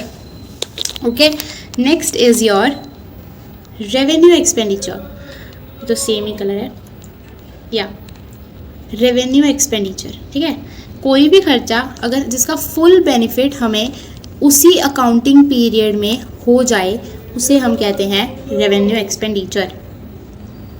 सपोज करो मैंने किसी को सैलरीज देनी है, ठीक है, तो जो सैलरीज मैं दे रही हूँ उसके बदले में उसका बेनिफिट जो होगा, मैंने लेबर से जो काम कराया होगा या जो मैंने एज ए लेबर काम किया होगा, मुझे हम अपने आप को फर्म मान लेते हैं, हम चिंटू की एग्जांपल लेते हैं, उससे ज़्यादा क्लियर होगा। तो ये लो मान लो मिंटू, ठीक है, मिंटू की है क्लोथ हाउस, ठीक है, मिंटू ने जो क्लोथ हाउस में काम करने के लिए लोग रखे होंगे उनको वो सैलरीज देता होगा, राइट। तो यहाँ पे जो सैलरीज वो उनको दे रहा है उसका बेनिफिट वो 1 साल में ले लेगा, ठीक है ना। यहाँ पर मिंटू जो है वो इनको सैलरीज देगा लेकिन बदले में इनसे काम भी तो करा रहा है, उनसे बेनिफिट भी तो ले रहा है, तो वो 1 साल के अंदर अंदर ये सब ले भी लेगा। जितने भी सपोज ये 1 महीने की सैलरीज देता है, 1 साल की देता है, 1 हफ्ते की देता है, हमें नहीं पता, लेकिन इनका जो ये लेबर का बेनिफिट है, लेबर का ये जो यहाँ पर उसको रखने का फ़ायदा है वो ये ले लेता है, ठीक है। तो यहाँ पे यही चीज़ लिखी है, कोई भी खर्चा हमें जिसका फुल बेनिफिट 1 साल के अंदर अंदर मिल जाए उसे हम रेवेन्यू एक्सपेंडिचर कहते हैं। जैसे कि कॉस्ट ऑफ गुड्स सोल्ड, हमने जितने का सामान खरीदा उसमें हमें कुछ प्रॉफिट होगा, 1 साल के अंदर अंदर होगा। सैलरीज, रेंट, हमने किसी को रेंट दिया, सपोज मैंने एक फैक्ट्री का रेंट दिया, तो फैक्ट्री भी तो मैंने पूरा साल यूज़ की तो उसका मुझे बेनिफिट भी तो हुआ। तो रेवेन्यू एक्सपेंडिचर क्या, खर्चा तो है, खर्चा तो है ये बेशक खर्चा है, लेकिन उसका बेनिफिट जो था वो मुझे 1 साल के अंदर अंदर मिल गया। सपोज मैंने यहाँ पे फैक्ट्री में रेंट देना है, तो जो रेंट है फैक्ट्री का वो मैं 1 साल का दूंगी या 1 महीने का दूंगी, लेकिन उसका बेनिफिट भी तो ले रही हूँ ना। इलेक्ट्रिसिटी चार्जेस, इलेक्ट्रिसिटी यूज़ भी तो कर रही हूँ, तो वही उसके चार्जेस दे रही हूँ, तो यानी कि बेनिफिट भी है और साथ ही के साथ खर्चा भी है। बढ़िया, चलो next, default revenue expense. Really sorry बच्चे, यहाँ पे टाइपिंग मिस्टेक है, यहाँ पे डिफ़ॉल्ट नहीं है, यहाँ पे डेफर्ड है। It's DEFFERED, deferred, it's not default, really sorry students।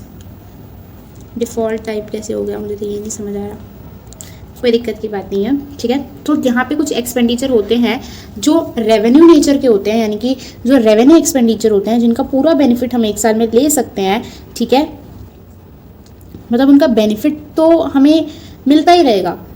यहाँ पे हमने रेवेन्यू एक्सपेंडिचर में क्या पढ़ा था कि हमें 1 साल के अंदर उनका बेनिफिट मिल जाएगा। यहाँ पे क्या है, there are certain expenditures which are revenue nature, ठीक है, जो रेवेन्यू होते हैं नेचर में, मतलब जो जैसे मान लो कोई भी और एक्सपेंडिचर मान लो, जैसे सपोज करो आपने खर्चा कर दिया ऐसे जिसका बेनिफिट आपको 1 साल में भी मिल रहा है लेकिन आगे आने वाले सालों में भी मिल रहा है, ठीक है, यानी कि बेनिफिट आपको 1 साल का तो मिलेगा ही मिलेगा, आगे वाले सालों में भी मिलेगा, उसको हम डेफर्ड रेवेन्यू एक्सपेंडिचर बोलते हैं, ठीक है।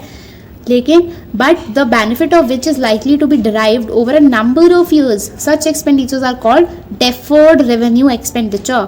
For example advertisement expenses, suppose करो आपने एक बार एडवर्टीजमेंट में खर्चा कर दिया, आपकी एडवर्टाइजमेंट कोई 2 साल बाद देख रहा है, कोई 1 साल बाद देख रहा है, कोई उसी साल देख रहा है, तो आपको कभी भी उसका बेनिफिट हो सकता है एडवर्टाइजमेंट का, आपने एक बार खर्चा अगर कर दिया तो उसको हम डेफर्ड रेवेन्यू एक्सपेंडिचर बोलते हैं।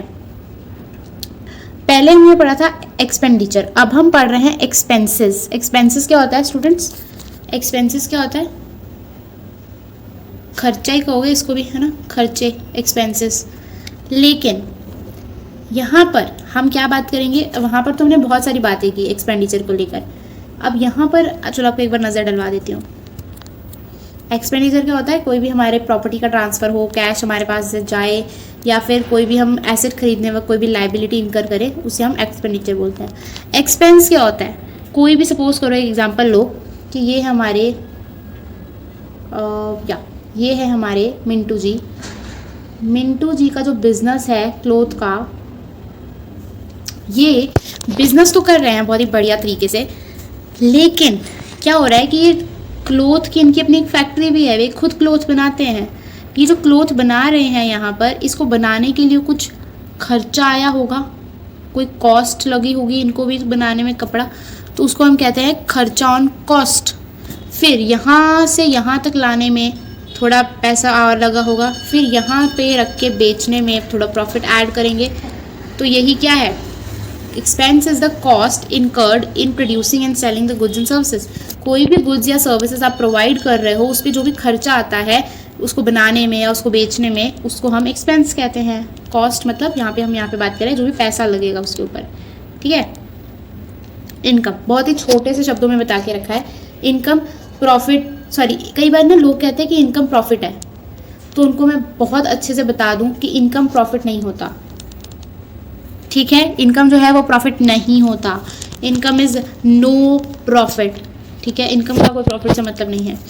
इनकम क्या होता है? शॉर्ट टर्म बेसिस, 1 महीने का, 1 हफ्ते का, ठीक है, इसको हम इनकम मान सकते हैं, ठीक है। इनकम हम छोटे बेसिस का, छोटे स्केल का मानते हैं, ठीक है।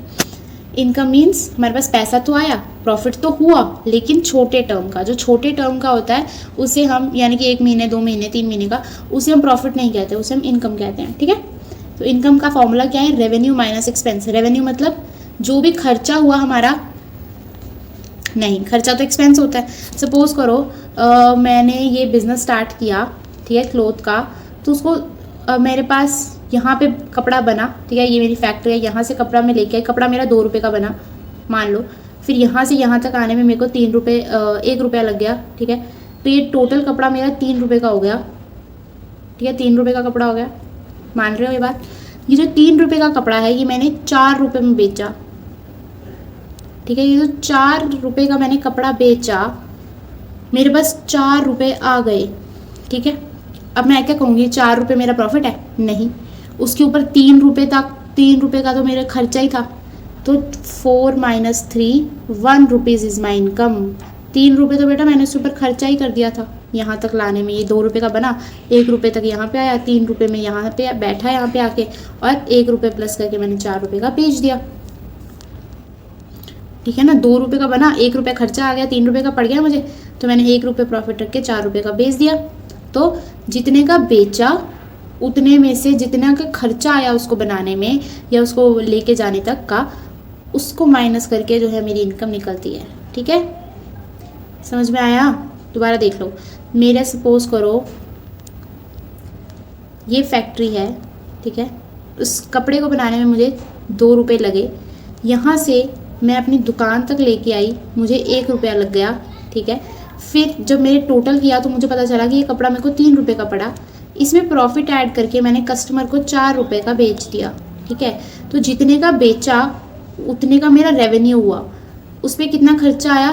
3 रुपये, माइनस किया तो जितने की इनकम कितने की आई? 1 रुपये आया, यानी कि मेरे पास 1 रुपये प्रॉफिट आया। प्रॉफिट हम लॉन्ग टर्म में कहते हैं, शॉर्ट टर्म में या थोड़े समय के लिए 1-2 महीने की बात करते हैं तो उसे इनकम कहते हैं, ओके। चलो, प्रॉफिट आ गया आपके पास फिर से। It is the excess of total revenues over total expenses of the business for an accounting period.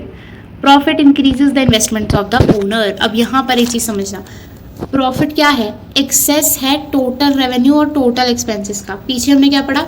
Revenue minus expense, है ना, रेवेन्यू माइनस एक्सपेंस। अब प्रॉफिट का हम क्या देख रहे हैं, प्रॉफिट का कैसे है, total revenue minus total expense, यही लिखा है ना। प्रॉफिट का क्या लिखा है, total revenue minus total expense. तो यही मैं आपको कह रही थी, ये छोटे बेसिस के लिए है, यहाँ पर हम एग्रीगेट यानी कि टोटल ले रहे हैं। और एक चीज़ समझो, ये पूरे साल के लिए, आप यहाँ पे देखोगे नेक्स्ट स्लाइड में, यहाँ पे क्या लिखा है, in and one accounting period. आपको ये भी पता होना चाहिए, ठीक है, रियली सॉरी स्टूडेंट्स, यहाँ पे आपको ये भी पता होना चाहिए अकाउंटिंग पीरियड कब से कब तक होता है। अकाउंटिंग पीरियड 1 अप्रैल से लेकर 31 मार्च तक होता है accounting period, 1 accounting period. Okay, so यहाँ पे आप काउंट करोगे 12 महीने होंगे, 1 साल होगा ये भी। आप 1 जनवरी से 31 दिसंबर तक लेते थे पहले, ठीक है, अब ये नहीं लेते। अब ये वाला हमारा फाइनेंशियल पीरियड होता है, फाइनेंशियल पीरियड होता है हमारा ये वाला, ठीक है। फाइनेंशियल पीरियड कहो, अकाउंटिंग पीरियड कहो, फाइनेंशियल ईयर कहो, अकाउंटिंग ईयर कहो, 1 अप्रैल से 31 मार्च तक का होता है, ठीक है। तो उस 1 साल के अंदर अंदर जो हम कमाई करते हैं उसको प्रॉफिट कहते हैं।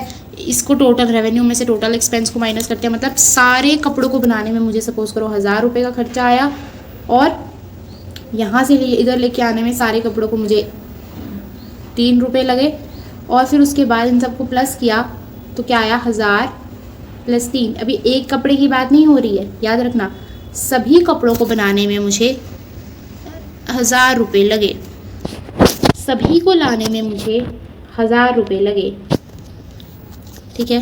तो मेरे पास सभी का टोटल जो अमाउंट था वो 2000 हो गया। सभी को बेचने के बाद मेरे पास 5000 आए, यानी कि मैंने 5000 रेवेन्यू कमाया टोटल 1 साल में, उसमें से 2000 मेरा खर्चा हुआ, तो यानी कि मैंने 3000 सभी को बेचकर कमा लिया। समझ में आया? तो ये होता है प्रॉफिट। क्लियर? गुड, ठीक है। तो यहाँ पे आप रिवाइज कर लो, मैं आपके लिए थोड़ा स्लाइड्स बैकअप कर रही हूँ।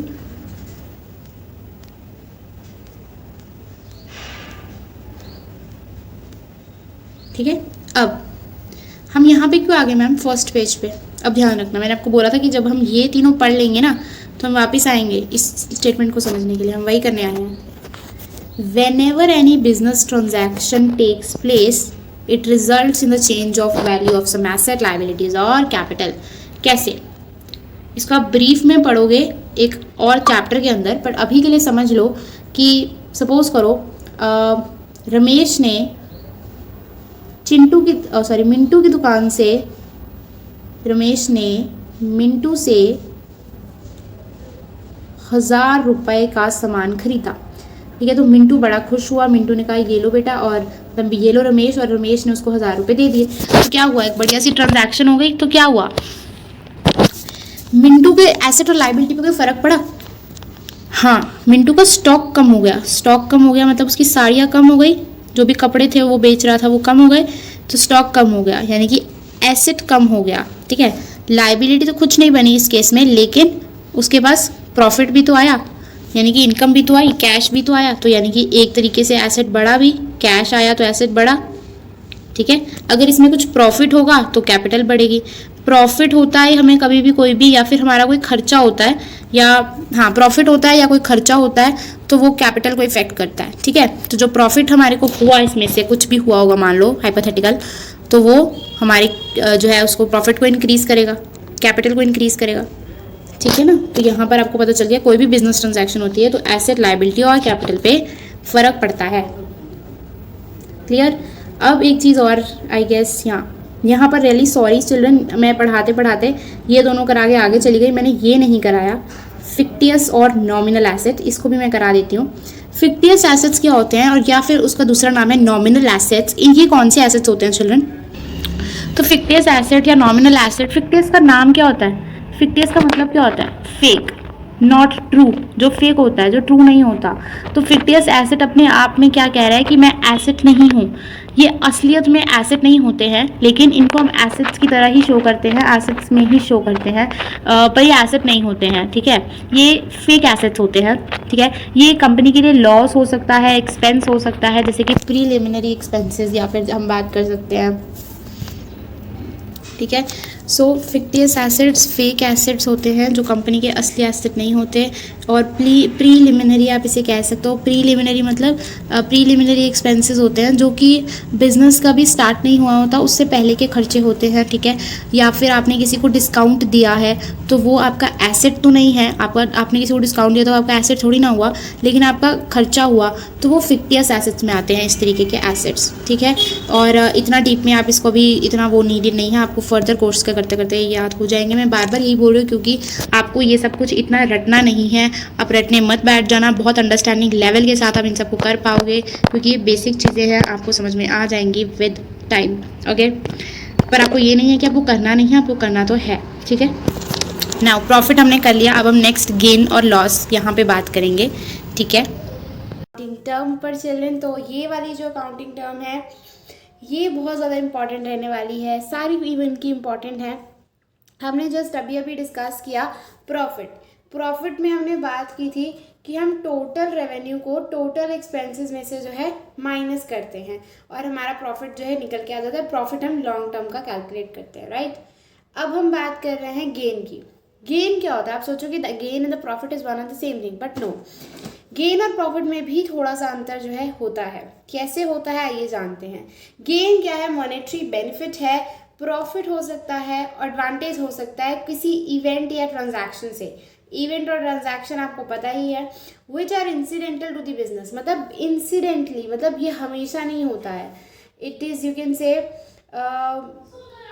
Yes it's incidental to the business, एक बार के लिए हो गया। It will not be a recurring basis कि हर बार हमें जो है गेन होने वाला है। To the sale of fixed assets, winning a court case. अब ज़रूरी तो नहीं है आपको हमेशा ही आप रोज़ रोज़ अपना एसेट बेचते रहोगे यार, आपको कोर्ट केस हमेशा आप जीतोगे या आपके एसेट की वैल्यू हमेशा बढ़ेगी। Appreciation in the value of asset होता है कि एसेट की वैल्यू आपकी हमेशा बढ़ रही है, ऐसा जो है हमेशा नहीं होता है, ठीक है। तो अब देखते हैं नेक्स्ट। वो कह रहे हैं for example if a building cost 10 lakh, 10 lakh की बिल्डिंग आपको पड़ी, आपने उसको 12 लाख का बेच दिया, तो 2 लाख जो है आपका प्रॉफिट नहीं है, आपका गेन है। क्योंकि आप बार बार, ये कोई आपका बिजनेस नहीं है। मैंने आपको बताया कि जिस चीज़ में हम बिजनेस करते हैं वो हमारे स्टॉक कहलाता है। हमने स्टॉक को बेच के जो कमाया होगा वो हमारा प्रॉफिट होगा, लेकिन जो हमने अपनी रेगुलर जो भी एसेट्स है या जो भी चीज़ है उसको बेच के कमाया वो हमारा गेन होता है, क्योंकि वो हम बार बार नहीं करते हैं।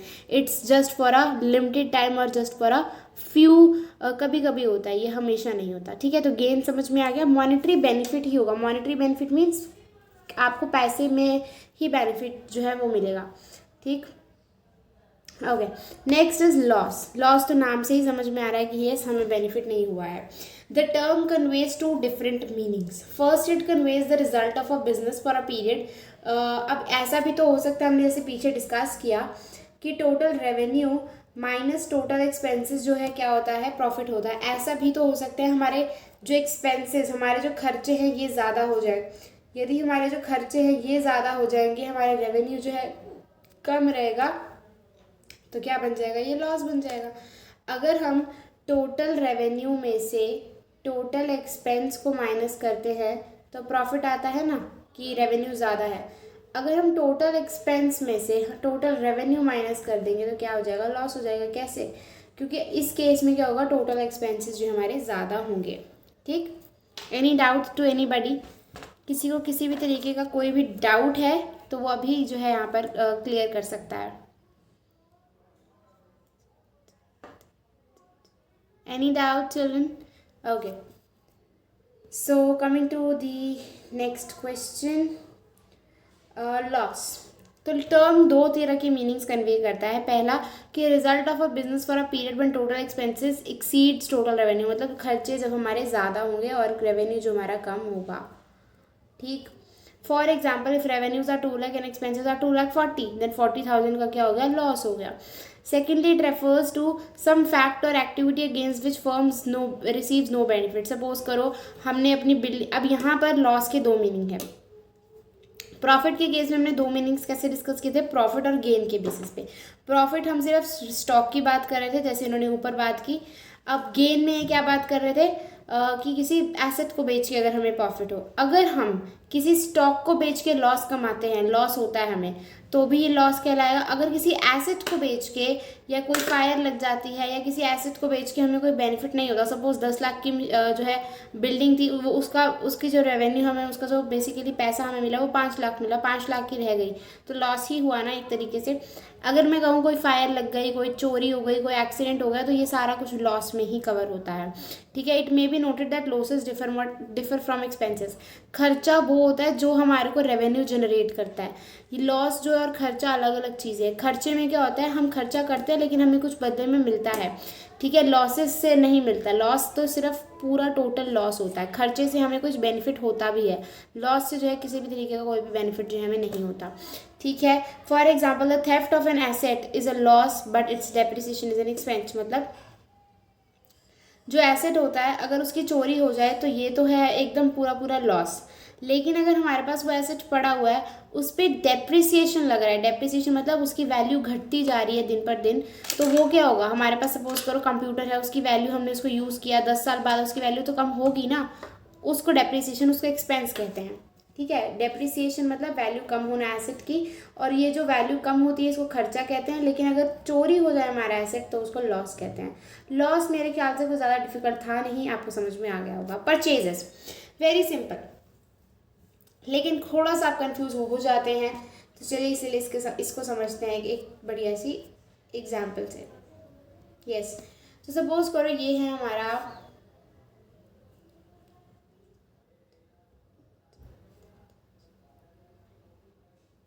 ये है रमेश, यहाँ पे हमने नाम लिख दिया रमेश, ठीक है,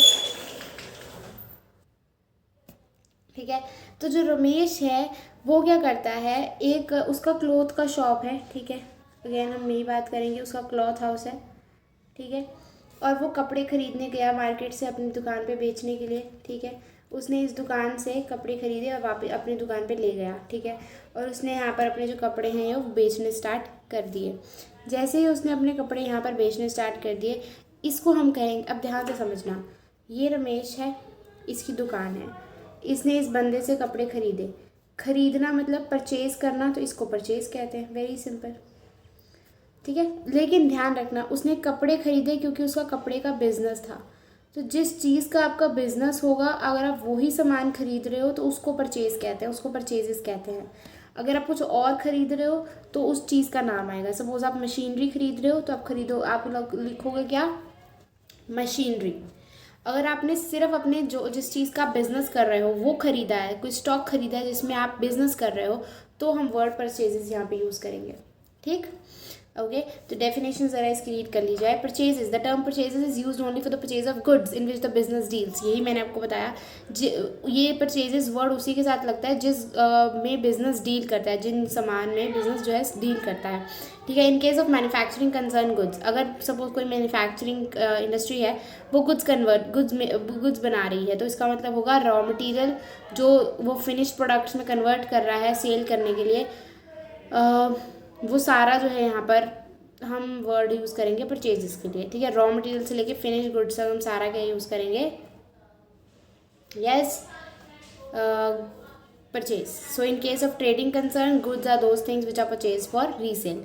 इन both the cases the purpose is to make profit by its resale. Definitely इसको दोबारा बेच के जो है पहले बनाओ फिर बेचो। और अगर जैसे सपोज रमेश ने खरीदा था, तो उसने जिससे खरीदा आगे बेचने के लिए खरीदा ना, मतलब रीसेल के लिए खरीदा, पहले उसने खरीदा फिर आगे बेचा, ठीक। कहाँ पे गए हम, या for example if a cloth dealer purchases cloth for sale, the cloth so purchases called goods, however will not termed as goods but will be an asset, ठीक है ना। अगर हम उसने फर्नीचर खरीदा तो वो गुड्स नहीं होगा, फर्नीचर क्या होगा, उसका एसेट होगा, वो उसे फर्नीचर के ही सेपरेट अकाउंट में खोलेगा, and separate account named as furniture account will be open for it. जो गुड्स जिसमें हम डील कर रहे हैं, वो होगा स्टॉक, उसको हम कहेंगे परचेजेस, उसको हम परचेज अकाउंट में लिखेंगे। बाकी के जितने भी सामान हम खरीदते हैं उसको उसके नाम के अकाउंट पे जो है हम सेल करेंगे। फॉर एग्जांपल अगर परचेजेस अकाउंट है सॉरी परचेज अकाउंट बोल दिया। अगर फर्नीचर खरीदा है तो फर्नीचर अकाउंट बनेगा, अगर आपने मशीनरी खरीदी है तो मशीनरी अकाउंट बनेगा, लाइक दिस। क्लियर हो गया बच्चा? किसी को ऐसी चीज़ जो टर्मिनोलॉजी ना क्लियर हो, कोई दिक्कत नहीं है, सबको क्लियर है ना? यहाँ पर आपको ये जो परचेजेस मैंने क्लियर करा दिया, इसको याद रखना, फर्दर आपको जो है काम आएगा। सेल्स, अच्छा, सेल्स करने से पहले एक और नीचे डब्बा दिया हुआ है जिसमें लिखा है, सॉरी एक पॉइंट दिया हुआ है, the term purchases includes both cash purchases and credit purchases. चाहे आपने कैश पे सामान खरीदा हो, मतलब उसी वक्त पेमेंट कर दी हो, या क्रेडिट उधार पे खरीदा हो, दोनों को ही हम जो है परचेजेस में कंसिडर करते हैं। से अब परचेज रिटर्न भी है। परचेज रिटर्न मतलब जब हमने सामान, जब सपोज यहाँ पे जो है रमेश ने सामान खरीदा था, ठीक है, इस बंदे से, ठीक है, स्टॉक खरीदा, लेकिन फिर बाद में इसको पसंद नहीं आया तो इसने क्या किया, वापस कर दिया, तो ये इसको क्या कहते हैं, परचेज रिटर्न। मतलब पहले परचेज किया फिर रिटर्न कर दिया, तो परचेज रिटर्न। बढ़िया। कोई प्रॉब्लम, दिक्कत वगैरह आ रही है तो बता देना। यहाँ पे इसकी डेफिनेशन रीड कर लो फटाफट से। When purchase goods are returned to the supplier, these are known as purchase return. Sales, such returns are also termed as return outward. The other name for the purchase return is return outward. Clear? जो दूसरा नाम purchase return का है वो क्या दे रखा है यहाँ पर, रिटर्न आउटवर्ड। किसी को किसी तरीके की दिक्कत, any problem to anybody? No? Great. ये वन शॉट चैप्टर है स्टूडेंट्स। तो जो पहले मैंने आपको फर्स्ट चैप्टर बताया था वो भी वन शॉट था, आगे आने वाले जितने भी चैप्टर्स होंगे वो वन शॉट होंगे। और आप देख सकते हैं मैं इंग्लिश का भी बैच जो है वो स्टार्ट कर रही हूँ अपने चैनल पे। इंग्लिश का बैच भी आप जो है सब्सक्राइब कर लीजिए क्लास +2 के लिए। बायोलॉजी का क्लास 11th के लिए आप सब्सक्राइब कर सकते हैं। और बीच बीच में मैं सभी सब्जेक्ट्स की जितने भी सब्जेक्ट्स में से हो पाएंगे उनकी रिवीजन बैचेस ले आऊँगी। पर पूरा करिकुलम वाइज हम सिर्फ अकाउंट्स कर रहे हैं अपने चैनल पे, और जो है बायोलॉजी कर रहे हैं 11th क्लास की, और इंग्लिश कर रहे हैं 12th क्लास की। बढ़िया, ठीक है। करिकुलम वाइज हम ये सब चैप्टर्स को कवर करेंगे, but for revision I will provide you the infinite videos for each and every subject. I will try to do so, because revision batch की कुछ वीडियोस तो मेरे पास ऑलरेडी बनी हुई हैं, पर कुछ मुझे भी बनानी है। तो देयर इज़ अभी सीक्वेंस नहीं है कोई, हम आपको वीडियोस प्रोवाइड करते रहेंगे, डोंट वरी, ठीक है। जून जुलाई में आपके जितने भी रिवीजन, हम जून जुलाई में कंप्लीट जो है आपका सिलेबस कंप्लीट करने की कोशिश करेंगे, फिर हम रिवीजन जो है वो स्टार्ट करेंगे। क्लास 11th का ही अकाउंट्स होगा, क्लास 12th का अकाउंट्स नहीं है, सॉरी। क्लास 12th का इंग्लिश है, क्लास 12th का क्लास 12th का सिर्फ इंग्लिश ही है, क्लास 12th का सिर्फ इंग्लिश ही है। क्लास 11th का अकाउंट्स है और क्लास 11th का बायोलॉजी है। क्लियर? बाकी रिवीजन बैचेस जो है वो आपको 12th क्लास के हम देते रहेंगे। चलो, sales means transfer of ownership of goods और services to the consumers for a price. Sale का मतलब क्या होता है कि सपोज मैंने किसी को सामान बेचा, तो जो सामान पहले मेरा था वो अब उसका हो गया, ओनरशिप चेंज हो गई, पहले मेरा था फिर अब किसी और का हो गया, ठीक है। For example, if Tarun sells the computer to Varun, the ownership of the computer will be transferred from Tarun to the Varun, and Tarun is entitled to receive the payment in turn of it, right. Is agreed the price, जो भी price होगा computer का वो जो है वरुण उसको पे करेगा तरुण को। The term sales is use only for the sales of those goods. Sales में भी वही चीज़ है, जो सामान बिजनेस डील कर रहा है, जो कपड़े की दुकान, तो सिर्फ कपड़े को ही बेचना सेल्स माना जाएगा। अगर कोई और चीज़ बेचते हो या खरीदते हो तो वो जो है सेल्स या परचेज नहीं माना जाता, ठीक। फॉर द रीसेल पर्पस, जो हम सामान खरीदते हैं आगे बेचने के लिए, बिजनेस के लिए, उससे उसको ही सेल्स कंसिडर किया जाता है। It also includes revenue from the services provided to the customers. अगर हम कोई रेवेन्यू जो है हमारे पास आता है क्योंकि हम कस्टमर्स को जो है सर्विसेज प्रोवाइड करते हैं। The term sales is never use, ठीक है। यहाँ पर भी जो है सेल्स वर्ड आप यूज़ कर सकते हो। सपोज करो मैंने आपकी कोई सर्विसेज आपने प्रोवाइड करनी है किसी कस्टमर को, फॉर एग्जांपल आपके आपकी सर्विस है, डॉक्टर सर्विस प्रोवाइड करनी है, तो उसको भी आप सेल में इंक्लूड कर सकते हो। The term sale is never use for the sale of asset. अगर आप वो एसेट बेच रहे हो तो वो सेल्स के अंदर नहीं आएगा, वो एसेट के नाम के अंदर आएगा। For example, if a cloth dealer sells cloth, it is termed as sales, but if the same cloth dealer sells old furniture या टाइपराइटर, तो वो सेल्स के अंदर नहीं आता। वो कपड़े का बिजनेस करता है, वो सिर्फ कपड़ा बेचेगा तो ही उसको सेल कंसिडर किया जाएगा। अगर वो कुछ और बेचता है तो उसको उसके नाम से हम अकाउंट बनाते हैं। जैसे फर्नीचर बेचा तो फर्नीचर अकाउंट बनेगा, टाइपराइटर बेचा तो टाइपराइटर अकाउंट बनेगा। बढ़िया। सेल्स भी जो है दो तरीके की चीज़ें अपने अंदर इंक्लूड करती हैं, that is cash sales and credit sales. Okay, sales return क्या होता है? सपोज हमने किसी को सामान बेचा, उसने हमें वापस कर दिया, तो ये जाएगा sales return. Some customers might return the goods sold to them, these are termed as sales return. इसका दूसरा नाम होता है रिटर्न इनवर्ड। सेल्स रिटर्न का दूसरा नाम होता है रिटर्न इनवर्ड। ठीक, किसी को यहाँ तक कोई प्रॉब्लम?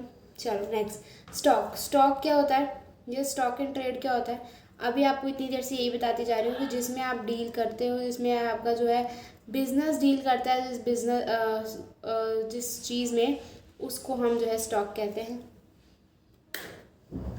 बढ़िया। The term stock includes the value of those goods which are purchased for reselling, जिनको हम खरीदते हैं रीसेल करने के लिए, ठीक है, which are lying unsold at the end of accounting period. The stock may be of two types, opening stock and closing stock. Opening stock वो होता है जो बिजनेस के या जो फाइनेंशियल ईयर होता है उसके स्टार्टिंग में हमारे पास जो सामान पड़ा होता है वो, और जो क्लोजिंग स्टॉक होता है जो at the end of the year हमारे पास सामान बच जाता है, उसको क्लोजिंग स्टॉक कहते हैं। ठीक है, ये आप रीड कर लीजिएगा, मैंने आपको यही चीज़ें अभी एक्सप्लेन कर दी है। बढ़िया तरीके से आगे चलता है। इन्वेंट्री। इन्वेंट्री क्या होता है? In case of a manufacturer can be opening and closing inventory of 4 types. Inventory भी एक तरीके से स्टॉक ही होता है जितना आपके पास पड़ा होता है, बट द थिंग इज़ ये मैन्युफैक्चर के केस में होता है। जो हमने स्टॉक पड़ा वो किसके केस में था? किसी भी रीसेलिंग पर्पज़ के केस में। तो यहाँ पर जो है इन्वेंट्री 4 तरीके की यहाँ पे बता रखी है इन्होंने। Inventory of raw materials. Raw material की इन्वेंट्री क्या इंक्लूड करती है? Raw materials purchased for using them in the product of manufacture but still lying unused. तो जो रॉ मटेरियल की इन्वेंट्री होगी वो होगा कि रॉ मटेरियल जो हमने खरीदा है प्रोडक्ट बनाने के लिए, लेकिन अभी तक वो जो है यूज़ नहीं किया गया है, अनयूज्ड जो है पड़ा है।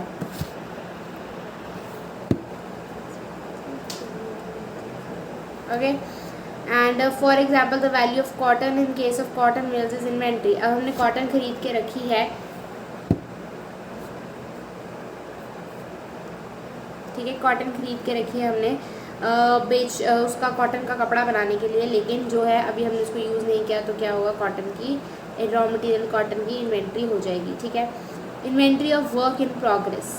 तो it is also termed as inventory of partly finished goods, मतलब आधा काम हुआ है अभी। ठीक है, it means that goods are semi finished, आधा काम। स्टेबल नहीं हो रहा है स्टूडेंट आज। Okay, clear? ठीक है, such goods need further processing for convert, उन गुड्स में भी और प्रोसेसिंग होना बाकी है for converting into finish products. Okay, and for the valuation of work in progress on the proportionate basis are included. Means अगर आपको वर्क को वैल्यूएशन करना है in the process, in the जो है वर्क प्रोग्रेस में अगर हम बात करें तो ये भी बहुत तरीके की जब कह सकते हो सच goods need for for the valuation of work. अगर आप वर्क को वैल्यूएट करना चाहते हो इन प्रोग्रेस ऑन प्रोपोर्शनेट बेसिस, ठीक है, कि आपका प्रोग्रेस कितना जा रहा है प्रोपोर्शनेट बेसिस में। अगर आप इसको जो है वैल्यूएट करना चाहते हो तो जो कॉस्ट ऑफ लेबर है आप कितनी यूज़ कर रहे हो, पावर है, फ्यूल है, other expenses and unfinished cloth आपके पास कितना जो है बच गया है, will be primary inventory of work. तो इन्वेंट्री ऑफ वर्क में आप ये सब चीज़ें कन्वर्ट जो है इंक्लूड करोगे एग्जाम्पल्स के तौर पर। ठीक है, इनमें ये आपको इतना डीप में करने की ज़रूरत नहीं है। मेन जो थी वो हमारी सारी ही हो चुकी है कंप्लीट। जो मेन जो है हमारी बेसिक अकाउंटिंग टर्म्स थी, पेपर वही इनमें से आएगा। इनमें से पेपर आने के 0% चांसेस हैं। टेस्ट में भी ऐसे आपको सवाल पूछा नहीं जाएगा। आपको बस एक बेसिक 1 लाइन डेफिनेशन जो है याद करनी है। ठीक है, पर करना ज़रूर है क्योंकि हमें आगे के अपने कॉन्सेप्ट्स को जो है स्ट्रॉन्ग रखना है। So inventory of work in progress मतलब जो भी आधा काम हुआ है, आधा पड़ा है, उसका जो है उसकी इन्वेंट्री जो हमारे पास पड़ी हुई है, ठीक है। इन्वेंट्री ऑफ फिनिश्ड गुड्स, जो हमारे पास फिनिश्ड गुड्स पड़े हुए हैं, it includes inventory of those goods which have been completely processed and are ready for sale but are lying unsold. Sale के लिए बिल्कुल रेडी हैं लेकिन अभी भी जो है बिके नहीं है हमारे पास, अनसोल्ड के अनसोल्ड जो है वो पड़ रखे हैं, ठीक है। In case of cloth mills the values of finished goods cloth will be in the inventory of finished goods, right. Inventory of stock in trade, it includes the value of those goods which are purchased for reselling. Stock in trade जो हमारा हमने अभी पीछे किया, stock in trade same जो है यही चीज़ आएगी, ठीक है। ओके, सेलिंग क्लॉथ, यहाँ पर हम वही जो है वैल्यू ऑफ गुड्स लिखेंगे जिनको हम फर्दर जो है बेचना चाहते हैं फॉर रीसेलिंग, ठीक। चलो अब आप कैलकुलेट कैसे करोगे क्लोजिंग इन्वेंट्री, मतलब eight the end of the year आपके पास कितनी इन्वेंट्री पड़ी है, आप कैलकुलेट कैसे करोगे। बिल्कुल भी इम्पॉर्टेंट नहीं है, फिर भी हम करेंगे क्योंकि हमें अपने कॉन्सेप्ट जो है स्ट्रॉन्ग रखने हैं।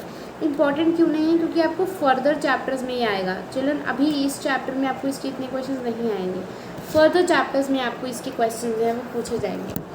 स्टिल मैं आपको ज़रूर से कराऊंगी, ठीक है। इंपॉर्टेंट तो ये सब कुछ है कॉन्सेप्ट्स के लिए। So to ascertain the value of closing inventory, a complete list of all the items in the godown together with their quantities is prepared. तो अगर हमने क्लोजिंग इन्वेंट्री स्टॉक जो है कैलकुलेट करना है तो हम क्या करेंगे, हम अपने गोडाउन में चेक करेंगे कि हमारे पास कितनी जो है सामान बच रखा है, ठीक है। और उनकी क्वांटिटी प्रिपेयर करेंगे कि ये सामान कितना पड़ा है, वो सामान कितना पड़ा, like this. Also separate list, हम सेपरेट लिस्ट बनाएंगे, जो हमारा फिनिश्ड गुड्स है उसकी इन्वेंट्री कितनी पड़ी है, जो हमारा वर्क इन प्रोग्रेस इन्वेंट्री है उसकी इन्वेंट्री कितनी पड़ी है, रॉ मटेरियल की इन्वेंट्री कितनी पड़ी है, स्टॉक इन ट्रेड की इन्वेंट्री कितनी पड़ी है, सेमी फिनिश्ड गुड्स की इन्वेंट्री कितनी पड़ी है, इस तरीके से। फिर हम क्या करेंगे, care should be taken while the following goods are not include in the list of inventory. Goods which have been sold, जो गुड्स हम बेच चुके हैं वो नहीं आने चाहिए इसमें, क्योंकि वो तो बिक चुके हैं ना, तो वो क्लोजिंग इन्वेंट्री में थोड़ी ना आएंगे। क्लोजिंग इन्वेंट्री में वो आते हैं जो at the end of the year हमारे पास सामान बच जाता है, ठीक है। Goods purchase and receive but which have not been recorded in the purchase book, हमने गुड्स खरीदे लेकिन उसको परचेज बुक में लिखा नहीं, तो ये भी वो गुड्स हैं जो यहाँ पर इंक्लूड हम नहीं करेंगे। Following goods should be included, अब ये जो दो गुड्स हैं हमें इंक्लूड करने हैं। Customer goods send to customers on sale on return basis, जो गुड्स हमने कस्टमर को बेचे हैं लेकिन बेसिकली ऑन सेल बेचे और रिटर्न बेसिस, यानी कि हमने उसको सेल के लिए बेचा है, ठीक है। Goods send to customers on sale, sale की है लेकिन कभी भी हमने कहा है कि वापस हो सकते हैं ये, ठीक है। Goods send to agents for sale but remain lying with them unsold, को गुड्स हमने बेच तो दिए, कॉन्ट्रैक्ट तो हो गया लेकिन अभी भी वो हमारे पास ही पड़े हैं, अभी हमने उनको देने हैं, ठीक है। तो ये गुड्स जो है हम काउंट करेंगे क्लोजिंग इन्वेंट्री के समय, ठीक। Okay, it should be always kept in mind that inventory is valued at cost price और reliable price whichever is less. तो कॉस्ट प्राइस या जो भी उसका मार्केट प्राइस जो भी कम होगा इन दोनों में से, हम उस पर ही जो है इन्वेंट्री कैलकुलेट करते हैं ताकि किसी भी तरीके की लॉस की संभावना से बचा जा सके, क्योंकि हम कम वैल्यू लेंगे एट द एंड अगर वो ज़्यादा भी हुई तो हमारा फ़ायदा होगा, लेकिन अगर हम ज़्यादा वैल्यू लें और वो कम हो एट द एंड तो हमें नुकसान होगा ना, तो इसलिए हम कम वैल्यू लेकर ही जो है अपना शुरुआत करते हैं, ठीक है। आपने भी देखा होगा पेपर में आपके मार्क्स काउंट करते हो आप, ठीक है। मार्क्स काउंट करके आपको क्या पता चलता है, आप कहते हो कि नहीं भाई यार ये भी गलत हो सकता है, इसको गलत ही मान, अगर इसका गलत, अगर ये सही हो गया तो चल तुक्का है, अगर गलत हुआ तो मुझे दुख लगेगा, इसको भी गलत ही मान। हम ऐसा चेक करते हैं ना, तो सेम चीज़ें यहीं पे है, ठीक है। जो कॉस्ट कम होगी हम उस पर जो चेक करेंगे, बढ़िया। स्टॉक और इन्वेंट्री में फ़र्क क्या है at the end. Stock refers to only the value of those goods which are purchase for reselling. Stock के अंदर सिर्फ वो सामान आता है जिसको हम खरीदते हैं बेचने के लिए, विच आर लाइंग अनसोल्ड, जो हमारे गोडाउन में बचे रह जाते हैं एक काउंटिंग पीरियड के एंड में। काउंटिंग पीरियड मतलब एक साल के एंड में, ठीक है। Whereas the inventory is a wide term, inventory के अंदर वाइड एंड बहुत कुछ आता है, वाइड टर्म है, बहुत बड़ी टर्म है, विच इंक्लूड स्टॉक ऑल्सो, मतलब स्टॉक भी इन्वेंट्री के अंदर कवर हो जाता है। दस inventory includes inventory of raw material, semi finished goods and stock, तो ये तो चीज़ हमें पता ही है। यहाँ पर स्टॉक के अंदर सिर्फ ये चीज़ आती है, इन्वेंट्री ऑफ स्टॉक कि कितना स्टॉक हमारे पास at the end of year बचा है। इन्वेंट्री के अंदर रॉ मटेरियल भी आ जाता है, फिनिश गुड्स भी आ जाते हैं, सेमी फिनिश गुड्स भी आ जाते हैं, ठीक है। यही है इनका फ़र्क। चलो नेक्स्ट चलते हैं। ट्रेड रिसीवेबल्स बड़ा ही इम्पॉर्टेंट है, बहुत ज़्यादा।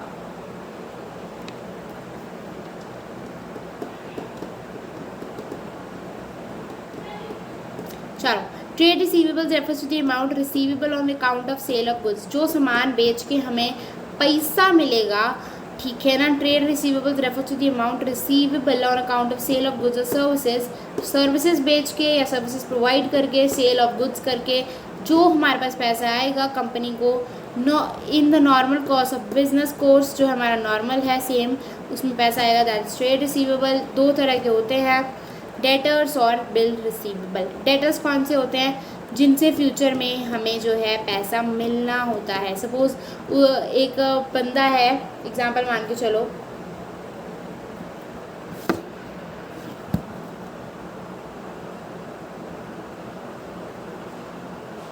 ठीक है, इसने क्या किया, ये हमारा बिजनेस है क्लोथ का, ठीक है, क्लोथ हाउस। इसने इससे सामान खरीदा और कहा कि हमने मतलब इससे सामान खरीदा और कहा कि हम इसके जो है कल पैसे इसको लौटा देंगे, कल लौटाएंगे, और हम फ्री में सामान लेके जो है घर आ जाते हैं, ठीक। तो ये क्या हुआ, हमने उधार पे सामान खरीदा तो क्रेडिट हो गया, यानी कि ये हमारी क्रेडिटर हो गई। क्रेडिटर मतलब जिसको हमने फ्यूचर में पैसा देना है, मतलब जिससे हमने उधार पे सामान खरीदा और फ्यूचर में हमने उससे पैसा देना हो तो उसको हम क्रेडिटर कहते हैं। ये हमारे लिए जो है क्रेडिटर हो गई है। कैसे? हमने क्या किया, इससे सामान खरीदा और कहा कि हम इसको कल पैसा देंगे, तो जब पैसा देंगे तब हमारा इससे कोई रिश्ता नहीं होगा, लेकिन नहीं, तब तक ये हमारी क्रेडिटर होगी। जिससे हम उधार पे सामान खरीदते हैं उसको क्रेडिटर कहते हैं, क्योंकि फ्यूचर में हमने जो है इसको पैसा देना होता है, ये हमारी लायबिलिटी होती है, ठीक। अब इसका ही उल्टा मान लो, सपोज़ करो ये है हमारा बिज़नेस क्लोथ का और ये है रमेश, इनका भी बिज़नेस क्लोथ का है, ठीक। ये हमारे पास आते हैं, कपड़ा ख़रीदते हैं, वापस जाते हैं और कहते हैं कि हम आपको पैसा जो है 1 मंथ के बाद देंगे। हमने कहा ठीक है, वापस चले गए अपने घर पे, और इन्होंने क्या कहा कि अब ये जो है, जो हमारा बिज़नेस है, जो है रिंटू का बिज़नेस है, जो मिंटू बोला था ना हमने, हाँ चलो, मिंटू का जो बिज़नेस है वो क्या है, उसने रमेश को जो है उधार दे दिया, ठीक है। अब फ्यूचर में जो है हमें रमेश से पैसा मिलेगा, फ्यूचर में क्योंकि हमें किसी से पैसा मिलने वाला है तो वो हमारा क्या हो जाएगा, एसेट हो जाएगा।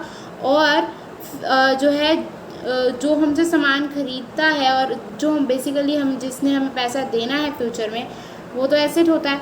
और क्योंकि इसने हमसे सामान खरीदा और हमें पैसे देने हैं तो ये हमारा डेटर हो जाएगा। डेटर कौन होते हैं? जो हमसे सामान खरीदते हैं उधार पे और जिन्होंने हमें पैसा देना होता है फ्यूचर में, ठीक। चलो, so the term debtor is represent those persons or firms to whom goods have been sold or services rendered or credit and payment has not been received from them, ठीक है। उधार पे उनको सामान जो है दे दिया और कभी पैसा नहीं लिया, they still owe some amount to the business, वो अभी भी पैसा जो है बिजनेस का थोड़ा सा रख के बैठे हैं, उनसे हमें अभी लेना है। If goods worth ₹50,000 have been sold to Mohan on credit, he will continue to remain the debtor of the business so long as he has to does not make the full payment, okay। Bill receivable भी मिलते जुलते होते हैं। क्या होता है? Bill of exchange becomes bill receivable for the person who draws it drawer and gets it back after its acceptance from the drawee. Thus, bill receivable is an accounting term for bill of exchange drawn on debtors on received by the way of endorsement from them the amount specified in such as bill receivable at the future date. है कुछ नहीं, ये भी debtors की तरह ही है। जो भी बिल ऑफ एक्सचेंज होता है वो बिल ऑफ रिसीवेबल बन जाता है। बिल ऑफ एक्सचेंज क्या होता है? जो हम एक्सचेंज करते समय बिल देते हैं, वो बिल जो होता है वो रिसीवेबल बन जाता है for the person who draws it. जो बिल अपने पास आप कह सकते हो ड्रॉ कर लेता है और कहता है कि मैं आपको इस बिल के पैसे जो है कल दूंगा, परसों चौथ दूंगा, तो जब तक वो एक्सेप्ट नहीं करता ड्रॉई जिसने निकाला है, और ड्रॉअर जिसने निकाला है, draws it drawer and gets it back after its acceptance from the drawee, और वो उसको वापस लेगा। अभी बिल जो है वो जिसने पैसा दिया है ना, जिसने सामान दिया है अपना बेचा है, उसके पास रहेगा। जैसे ही वो जो सामान जो है वो बेच देगा, पैसा जो है अपना जितना उसने सामान लिया था उसका पैसा वापस कर देगा, तो ये उसके बाद अभी आपको समझ नहीं आया, ये थोड़ा ध्यान से समझो, ये आपको थोड़ा एक्सप्लेन कर दिया जाए। बस इतना समझ लो कि इसके पास बिल है, इसने इससे सामान खरीदा, इसने वापस कर, इसने जो है पैसा कहा मैं बाद में दूंगा, तो जब तक ये पैसा वापस नहीं देगा ये बिल इसके पास रहेगा, जैसे इसने पैसा दे दिया ये बिल इसके पास आ जाएगा। बिल रिसीवेबल यही होता है कि जो अपना जो है पैसा जब वापस देगा तब उसको जो है बिल मिल जाएगा, ठीक है। सिंपल शब्दों में तो यही है, बाकी आप इसको थोड़ा और एलैबोरेट कर सकते हो अपने हायर क्लासेस में, और इसको आप और अच्छे से समझोगे, डीप में समझोगे, जब आप चैप्टर को जो है रिलेट कर पाओगे। बिल रिसीवेबल अभी के लिए आप डेटर्स की तरह इसको मान सकते हो, ठीक है, ज़्यादा डीप में मत जाओ। ट्रेड पेएबल्स, पहले क्या था, ट्रेड रिसीवेबल्स, ट्रेड पेएबल्स। अब देख लो, मैंने आपको ट्रेड पेएबल्स भी जो एक्सप्लेन कर दिया था कि जो हमसे सामान खरीदते हैं और हम जो है जिनसे हम सामान खरीदते हैं और पैसा नहीं देते, कहते हैं कि कल देंगे, तो वो हमारे क्रेडिटर्स हो जाते हैं, उनको फ्यूचर में उन्हें पैसा देना होता है। बिल्स पेएबल भी मिलते जुलते होते हैं, हायर क्लासेस में सेम जो है चीज़ आप समझ लोगे। बढ़िया, इसको आप रीड कर लेना। नेक्स्ट पे चलते हैं। गुड्स। गुड्स क्या होते हैं, इस सारी वो चीज़ें इंक्लूड करते हैं जो हम परचेज करते हैं रीसेल करने के लिए, मतलब आगे सेल करने के लिए, which are use for producing the finished products, जिनसे हम फिनिश्ड प्रोडक्ट्स भी बना सकते हैं, ठीक है। Which are also meant to be sold, for example furniture, dealer purchases goods of chair, ठीक है। सपोज करो किसी का फर्नीचर का बिजनेस है तो वो चेयर परचेज कर रहा है, टेबल परचेज कर रहा है, तो वो गुड्स है। While for the furniture and is termed as an asset, while for others, बाकियों के लिए जो अभी फर्नीचर का बिजनेस नहीं कर रहे उनके लिए वो क्या होगा, एसेट होगा। सेम चीज़ लिखी हुई है। सिमिलरली फॉर द स्टेशनरी, अगर कोई स्टेशनरी का बिजनेस कर रहा है तो उसके लिए जो स्टेशनरी का सामान है वो गुड्स है, जो स्टेशनरी को छोड़ के कंप्यूटर, लैपटॉप, ये सब कुछ है, फर्नीचर है, ये सब कुछ क्या है, उसके लिए एक असेट है, ठीक है।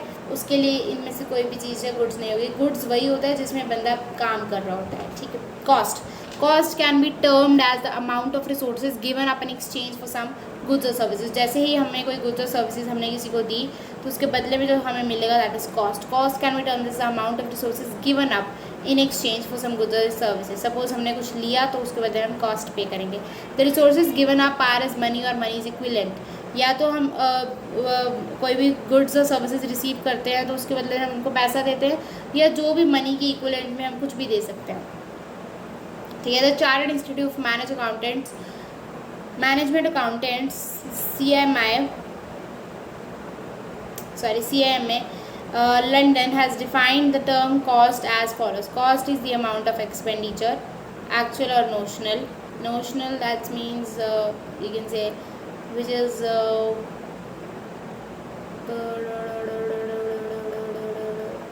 simply है notional, to incurred on or attribute of a specified thing or activity।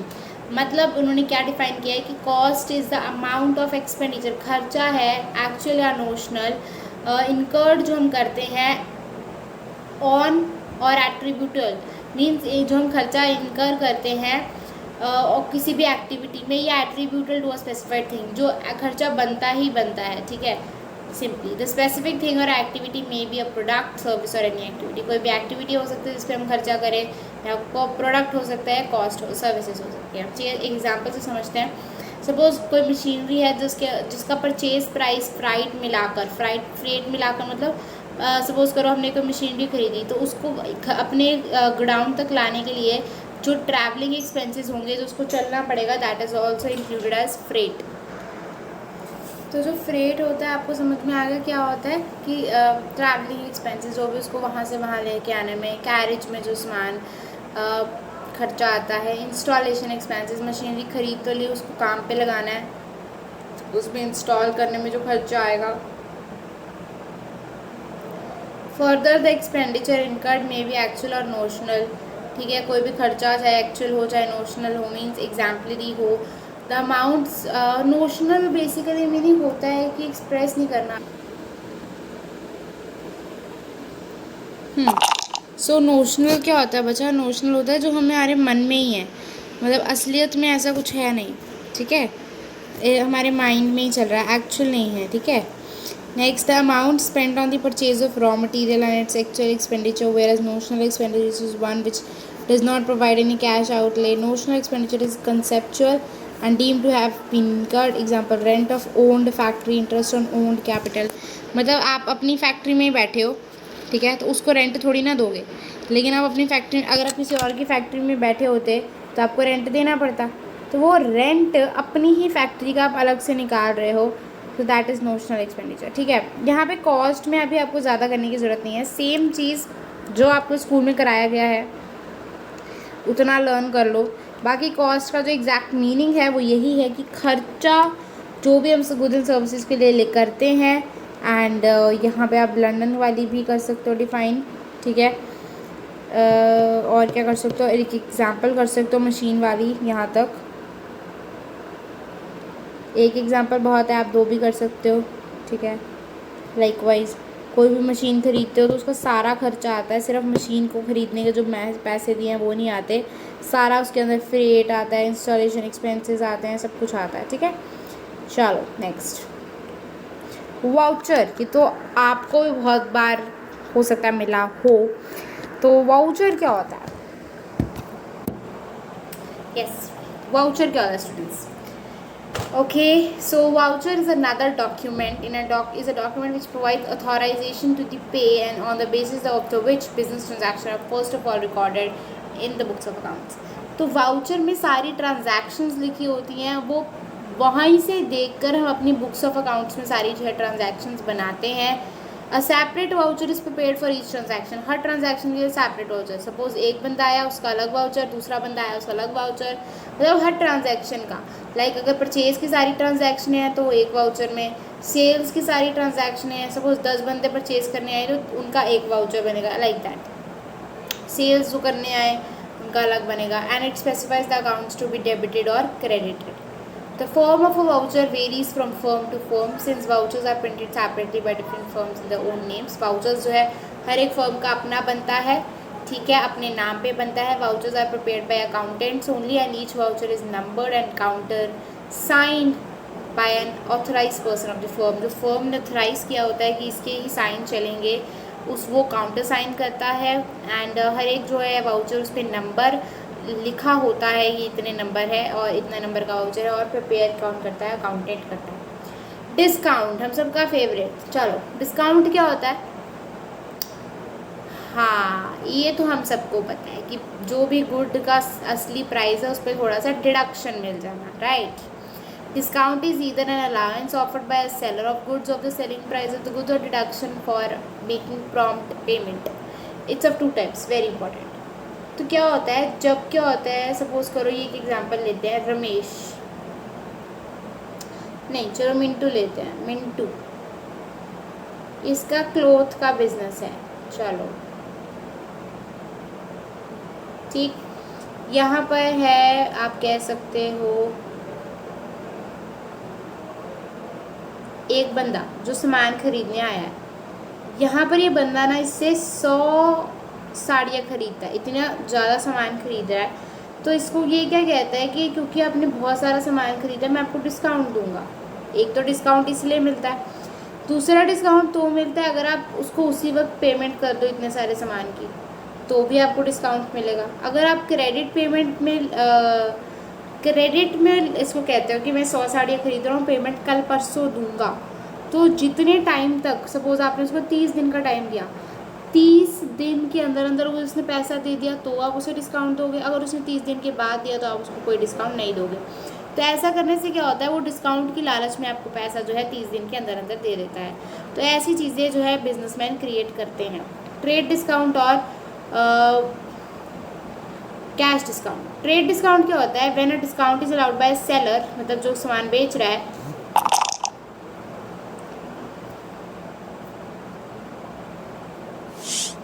Okay, सामान बेच रहा है to his customers at a fix percentage, ठीक है। डिस्काउंट जो है फिक्स परसेंट पे, सपोज 10% डिस्काउंट दूंगा मैं आपको, 50% दूंगा, like that. So at a fix percentage on the list of a catalogue price, मतलब जो प्राइस प्रिंटेड होता है उस पर of the goods it's called trade discount, ठीक है। इट इज़ नॉट रिकॉर्डेड, ये बुक्स में रिकॉर्ड नहीं होता। As it is deducted in the invoice, ये इनवॉइस में कैश मेमो में हम पहले ही जो है डिस्काउंट कर लेते हैं from the gross value of goods, मतलब जो असली जो वैल्यू होती है गुड्स की उसमें से ही हम जो इसको ऑलरेडी डिस्काउंट को माइनस कर लेते हैं, तो इसको हम बुक्स में जो है शो नहीं करते हैं। समझ में आ गया? चलो नेक्स्ट, कैश डिस्काउंट। ये तो होता है अगर आप कैश पेमेंट करते हो। कैश डिस्काउंट तो होता है जब आप कैश पेमेंट करते हो। ट्रेड डिस्काउंट तब होता है जब आप बेसिकली ट्रेड करते समय आपको कोई भी डिस्काउंट मिल सकता है, ऐसी कोई बात नहीं है, राइट।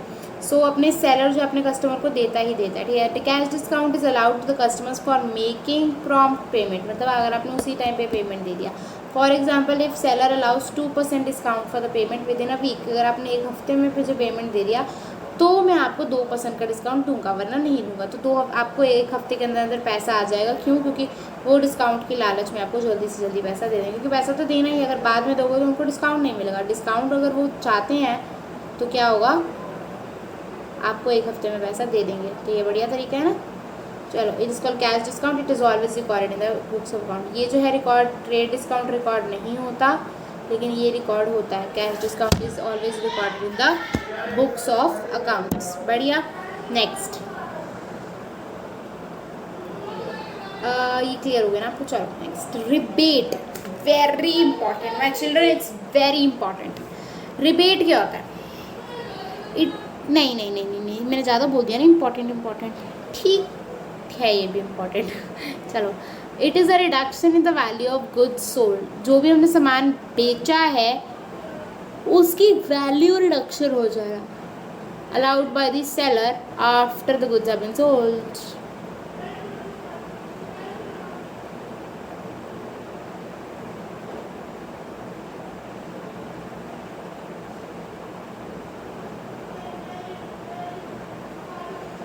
ओके, तो ये क्या कह रहा है? रिबेट हम क्यों देते हैं? सपोज करो, एक एग्जांपल से समझाते हैं। ये है हमारे रमेश या मिंटू मान लो, चलो ठीक है, और ये है उनका क्लोथ हाउस। इन्होंने एक बंदे को जो है सामान बेचा, पर हुआ क्या, अचानक ये सामान तो बेच दिया, लेकिन इनके जो सामान की जो क्वालिटी थी ना वो पुअर थी। इनको पता था कि ये उधड़ा हुआ कपड़ा है, ये कैसे खरीदेंगे। तो इन्होंने क्या किया, कैश डिस्काउंट और ट्रेड डिस्काउंट तो जो देना है वो तो देना ही है, साथ में रिबेट भी दिया। रिबेट मतलब थोड़ा सा पैसा जो इन्होंने इनसे कम लिया कि ये कपड़ा अच्छा नहीं है, आप मुझे इसके कम पैसे दे दो। आपने भी देखा, अगर आप कोई चीज़ खरीदते हो, अगर वो फटी हुई होती है या ख़राब होती है, तो वो कहते हैं कि चलो आप मुझे इसके इतने पैसे कम दे देना। तो वो क्या होता है, रिबेट होता है, वो कोई डिस्काउंट नहीं होता। बढ़िया, यही है रिबेट। आप इसको पूरा का पूरा रीड कर सकते हो। Goods and service tax, GST, एकदम भारी भरकम शब्द है। ऑल इनडायरेक्ट टैक्सेस, सारे जितने भी इनडायरेक्ट टैक्सेस होते हैं, एक्साइज ड्यूटी। इनडायरेक्ट टैक्सेस वो जो बेसिकली आप कह सकते हो कि जैसे देखो, ये एक प्रोडक्शन, ये मैन्युफैक्चरर है, सामान बना रहा है, इसने क्या किया, फर्दर रिटेल होलसेलर को बेचा, होलसेलर ने रिटेलर को बेचा, रिटेलर ने कस्टमर को बेचा, ठीक है। और GST लगता जा रहा है। GST तो स्टार्टिंग में ही लगता है। तो जो मैन्युफैक्चरर ने GST लगाया, वो उसने अपना जो GST था अपना पे नहीं किया, उसने क्या किया, GST जो है इंक्लूड करके होलसेलर को दे दिया कि होलसेलर पे करेगा। होलसेलर ने भी अपने आप GST पे नहीं किया, उसने क्या किया, जो प्रोडक्ट आगे बेचा उसने क्या किया, जो प्रोडक्ट आगे उसने बेचा उसमें ही उसका पैसा इंक्लूड कर लिया। सपोज करो, अगर कोई चीज़ इसने 10 रुपये की बनाई थी, वो उसने 12 रुपये की बेची, इसने इसके बीच में GST भी जो है इंक्लूड कर लिया, ठीक है।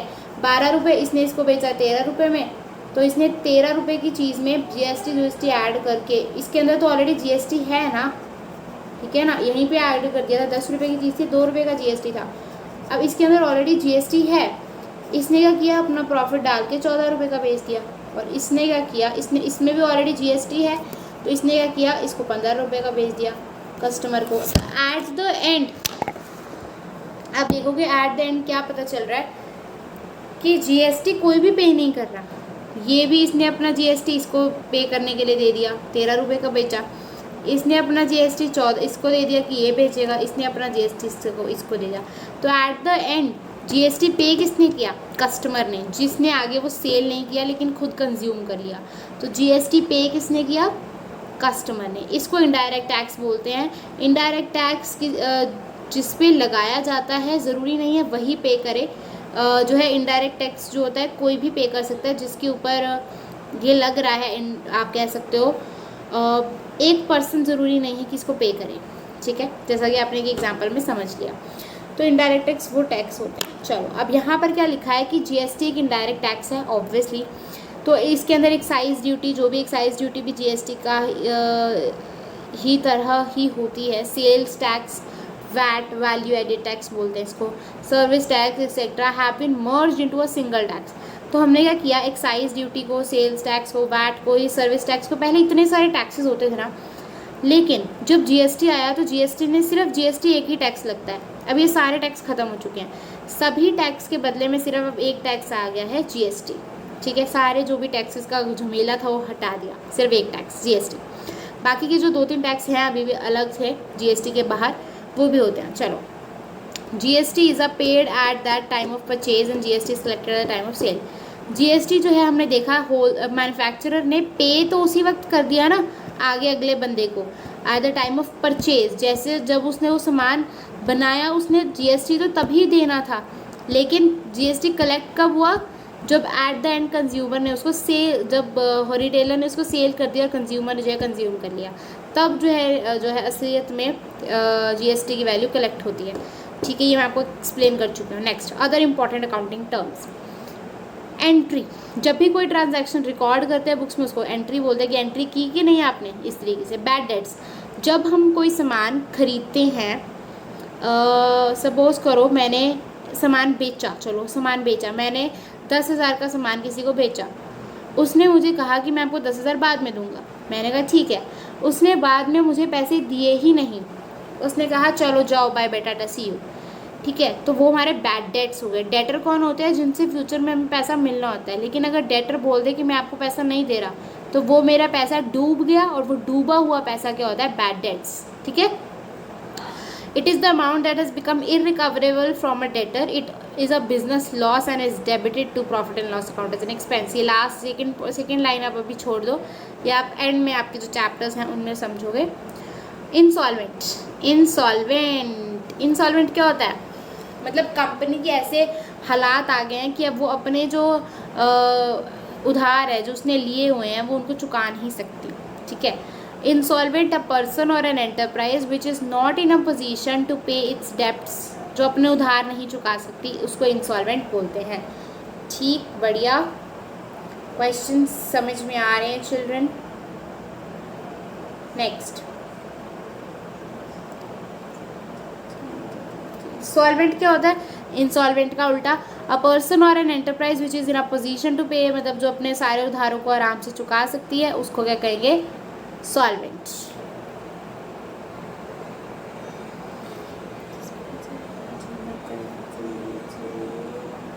ओके, तो सॉल्वेंट जो है इंसॉल्वेंट का उल्टा होता है, जो अपने उधार चुका सकता है एंटरप्राइज, वो है सॉल्वेंट। स्टोर्स, ठीक है। स्टोर क्या होता है? The term store is use to donate materials held by an enterprise for the purpose of consumption in the business and not for the resale. The term store is used to donate materials held, मतलब store मतलब आपके पास store कितना material पड़ा है enterprise के पास consumption करने के लिए बिजनेस के अंदर, और सेल करने के लिए नहीं। स्टोर मतलब बेसिकली वो सामान जो आप बेचने के लिए नहीं आपके पास है, लेकिन आपके बिजनेस के अंदर है कंज्यूम करने के लिए, ठीक है, बेचने के लिए नहीं। Example, lubricants, spare parts of machinery आपके पास है, आपके बिजनेस में ही यूज़ होंगे, लेकिन वो आप सेल करने के लिए नहीं लेके आए हो, ठीक है। पैकेजिंग मटेरियल आपके पास है, जिसमें आपने मटेरियल को पैक करके बेचना है, ठीक है ना, मतलब आपको वो बेचने के लिए नहीं लाए हो, लेकिन आपको जो बिजनेस है उसमें कंजम्पशन होगी, ठीक है। रेवेन्यू, रेवेन्यू क्या है? Accounting means income of the recurring regular basis में जो इनकम हम कमाते हैं, नेचर बाय एनी सोर्स, ठीक है, किसी भी सोर्स से हम जो भी पैसा कमाते हैं, इनकम आती है, उसको रेवेन्यू बोला जाता है. It consists of the amount receive from the sale of goods and from the services provide to the customers. जैसे सपोज करो मेरे पास मैंने एक सामान बनाया 200 रुपये का. वो 200 रुपये का सामान मैंने बेचा 230 रुपये का, तो मेरे को 230 रुपये मिले, जिसमें से 30 रुपये मेरा प्रॉफिट था या इनकम कह सकते हो, और जो बाकी का 200 रुपये था वो मेरा रेवेन्यू इंक्लूड हो गया. रेवेन्यू तो टोटल होता है जिसके अंदर प्रॉफिट भी होता है. रेवेन्यू के अंदर ही रेवेन्यू मेरा 230 था और कॉस्ट मेरी 200 थी, तो मतलब मेरा प्रॉफिट 30 हुआ, लेकिन रेवेन्यू मेरा टोटल होता है, कॉस्ट प्लस जो है प्रॉफिट होता है, दैट इज़ रेवेन्यू. ठीक है. इसके अंदर आप कह सकते हो रिसीप्ट ऑफ रेंट का कमीशन, डिविडेंड, इंटरेस्ट, ये सब इसके अंदर आता है. Revenue is related with day to day, ये रेगुलर होता है. रेवेन्यू जो रेकरिंग बेसिस में हमें इनकम मिलती है with day to day affairs of the business and should also be regular in nature. As such, the amount of capital introduced by the proprietor or borrowing of loan is not a revenue. Suppose जो capital introduce करता है proprietor business के अंदर, owner जो business के अंदर capital लेके आता है, वो क्या होता है?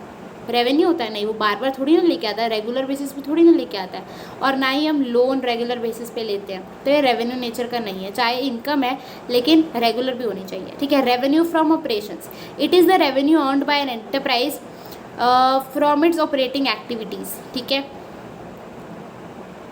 ओके.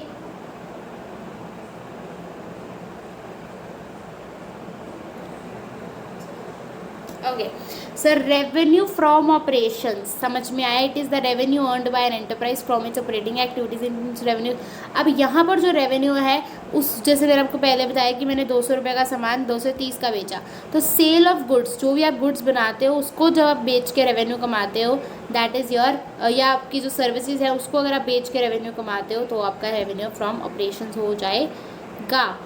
ठीक है. It includes revenue from the sale of goods and the revenue from the sale of services. ठीक है. एंटिटी, एन एंटिटी और a business entity means economic unit which is form for earning income by providing services और selling goods. For example LG electronics, Wipro, Maruti Suzuki etcetera, ये इनकी entity है. Entity मतलब कोई ऐसा यूनिट आपने बना रखा है जो आपको पैसा कमाने में जो है पैसा कमाने के लिए या सामान बेचने के लिए आपने जो है सर्विसेज बेचने के लिए जो है आपने ये बनाया है यूनिट. जैसे कि आपके एग्जांपल करके सामने है. टर्नओवर मीन जितने की हमने सेल किया है एक पीरियड के अंदर. ठीक है. एक टाइम के अंदर हमने जितनी सेल की है, टोटल सेल्स जो हमने की है उसको टर्नओवर बोलते हैं. लाइफ स्टॉक, जैसे कि डोमेस्टिक एनिमल्स जैसे कैटल और ओके तो कोई भी डोमेस्टिक एनिमल है जैसे कैटल और horses are known as life stock. ठीक है. कोई भी. ठीक है. इन्वेस्टमेंट क्या होता है? Refers to the development of fund, deployment of funds. मतलब आप अपने फंड्स को इन्वेस्ट करते हो जब कहीं पे, ताकि आपके फंड्स जो है आपके इंक्रीज होके आपको मिले. ठीक है. तो उसको हम कहते हैं इन्वेस्टमेंट. जैसे investment refers to the deployment of funds, मतलब अपने अपने फंड्स को यूज़ में लगाया. इन द शेयर्स, आपने कोई शेयर खरीदे, कोई डिबेंचर खरीदा. बेसिकली शेयर और डिबेंचर्स का मतलब होता है आपने किसी कंपनी में अपना हिस्सा लिया. ठीक है. Of companies with the intention of earning a return, कि आपको अपनी इन्वेस्टमेंट पे जो है प्रॉफिट मिलेगा, इंटरेस्ट मिलेगा या रिटर्न मिलेगा. ठीक है. आपने देखा होगा लोग कमेटियाँ भी डालते हैं फॉर गेटिंग द इंटरेस्ट, और बहुत कुछ इन्वेस्टमेंट के तौर पे होता है. जैसे आप अपनी दुकान पे इन्वेस्टमेंट करते हो ताकि आपको और प्रॉफिट मिले, लाइक दैट, या आपको प्रॉफिट मिले इस तरीके से. ठीक है. तो आपको आज का मुझे लगता है कि कंप्लीट जो है सेशन समझ में आया. इसी के साथ जो हमारा सेशन ओवर हो जाता है. ठीक है. बहुत मज़ा आया, सेशन को आपने एंजॉय किया.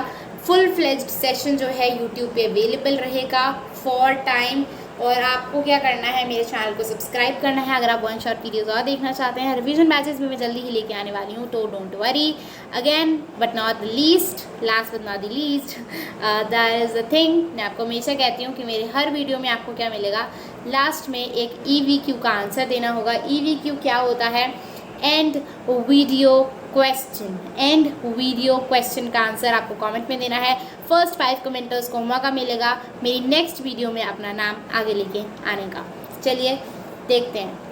तो हमारा आज का जो EVQ है वो ये है, मारुति कार जो है वो क्या है? करंट एसेट है, करंट लाइबिलिटी है, नॉन करंट एसेट है या नॉन करंट लाइबिलिटी है. तो ये सभी मैंने आपको आज की वीडियो में पढ़ाया है, तो आई होप सो आपको आता ही होगा. इस ईवीक्यू का आंसर दे दीजिएगा कमेंट में और अपने रिवीजन को कंटिन्यू रखिएगा और अपनी पढ़ाई को भी। Thank you so much, and this is the end of the session. I hope you enjoyed. Bye bye.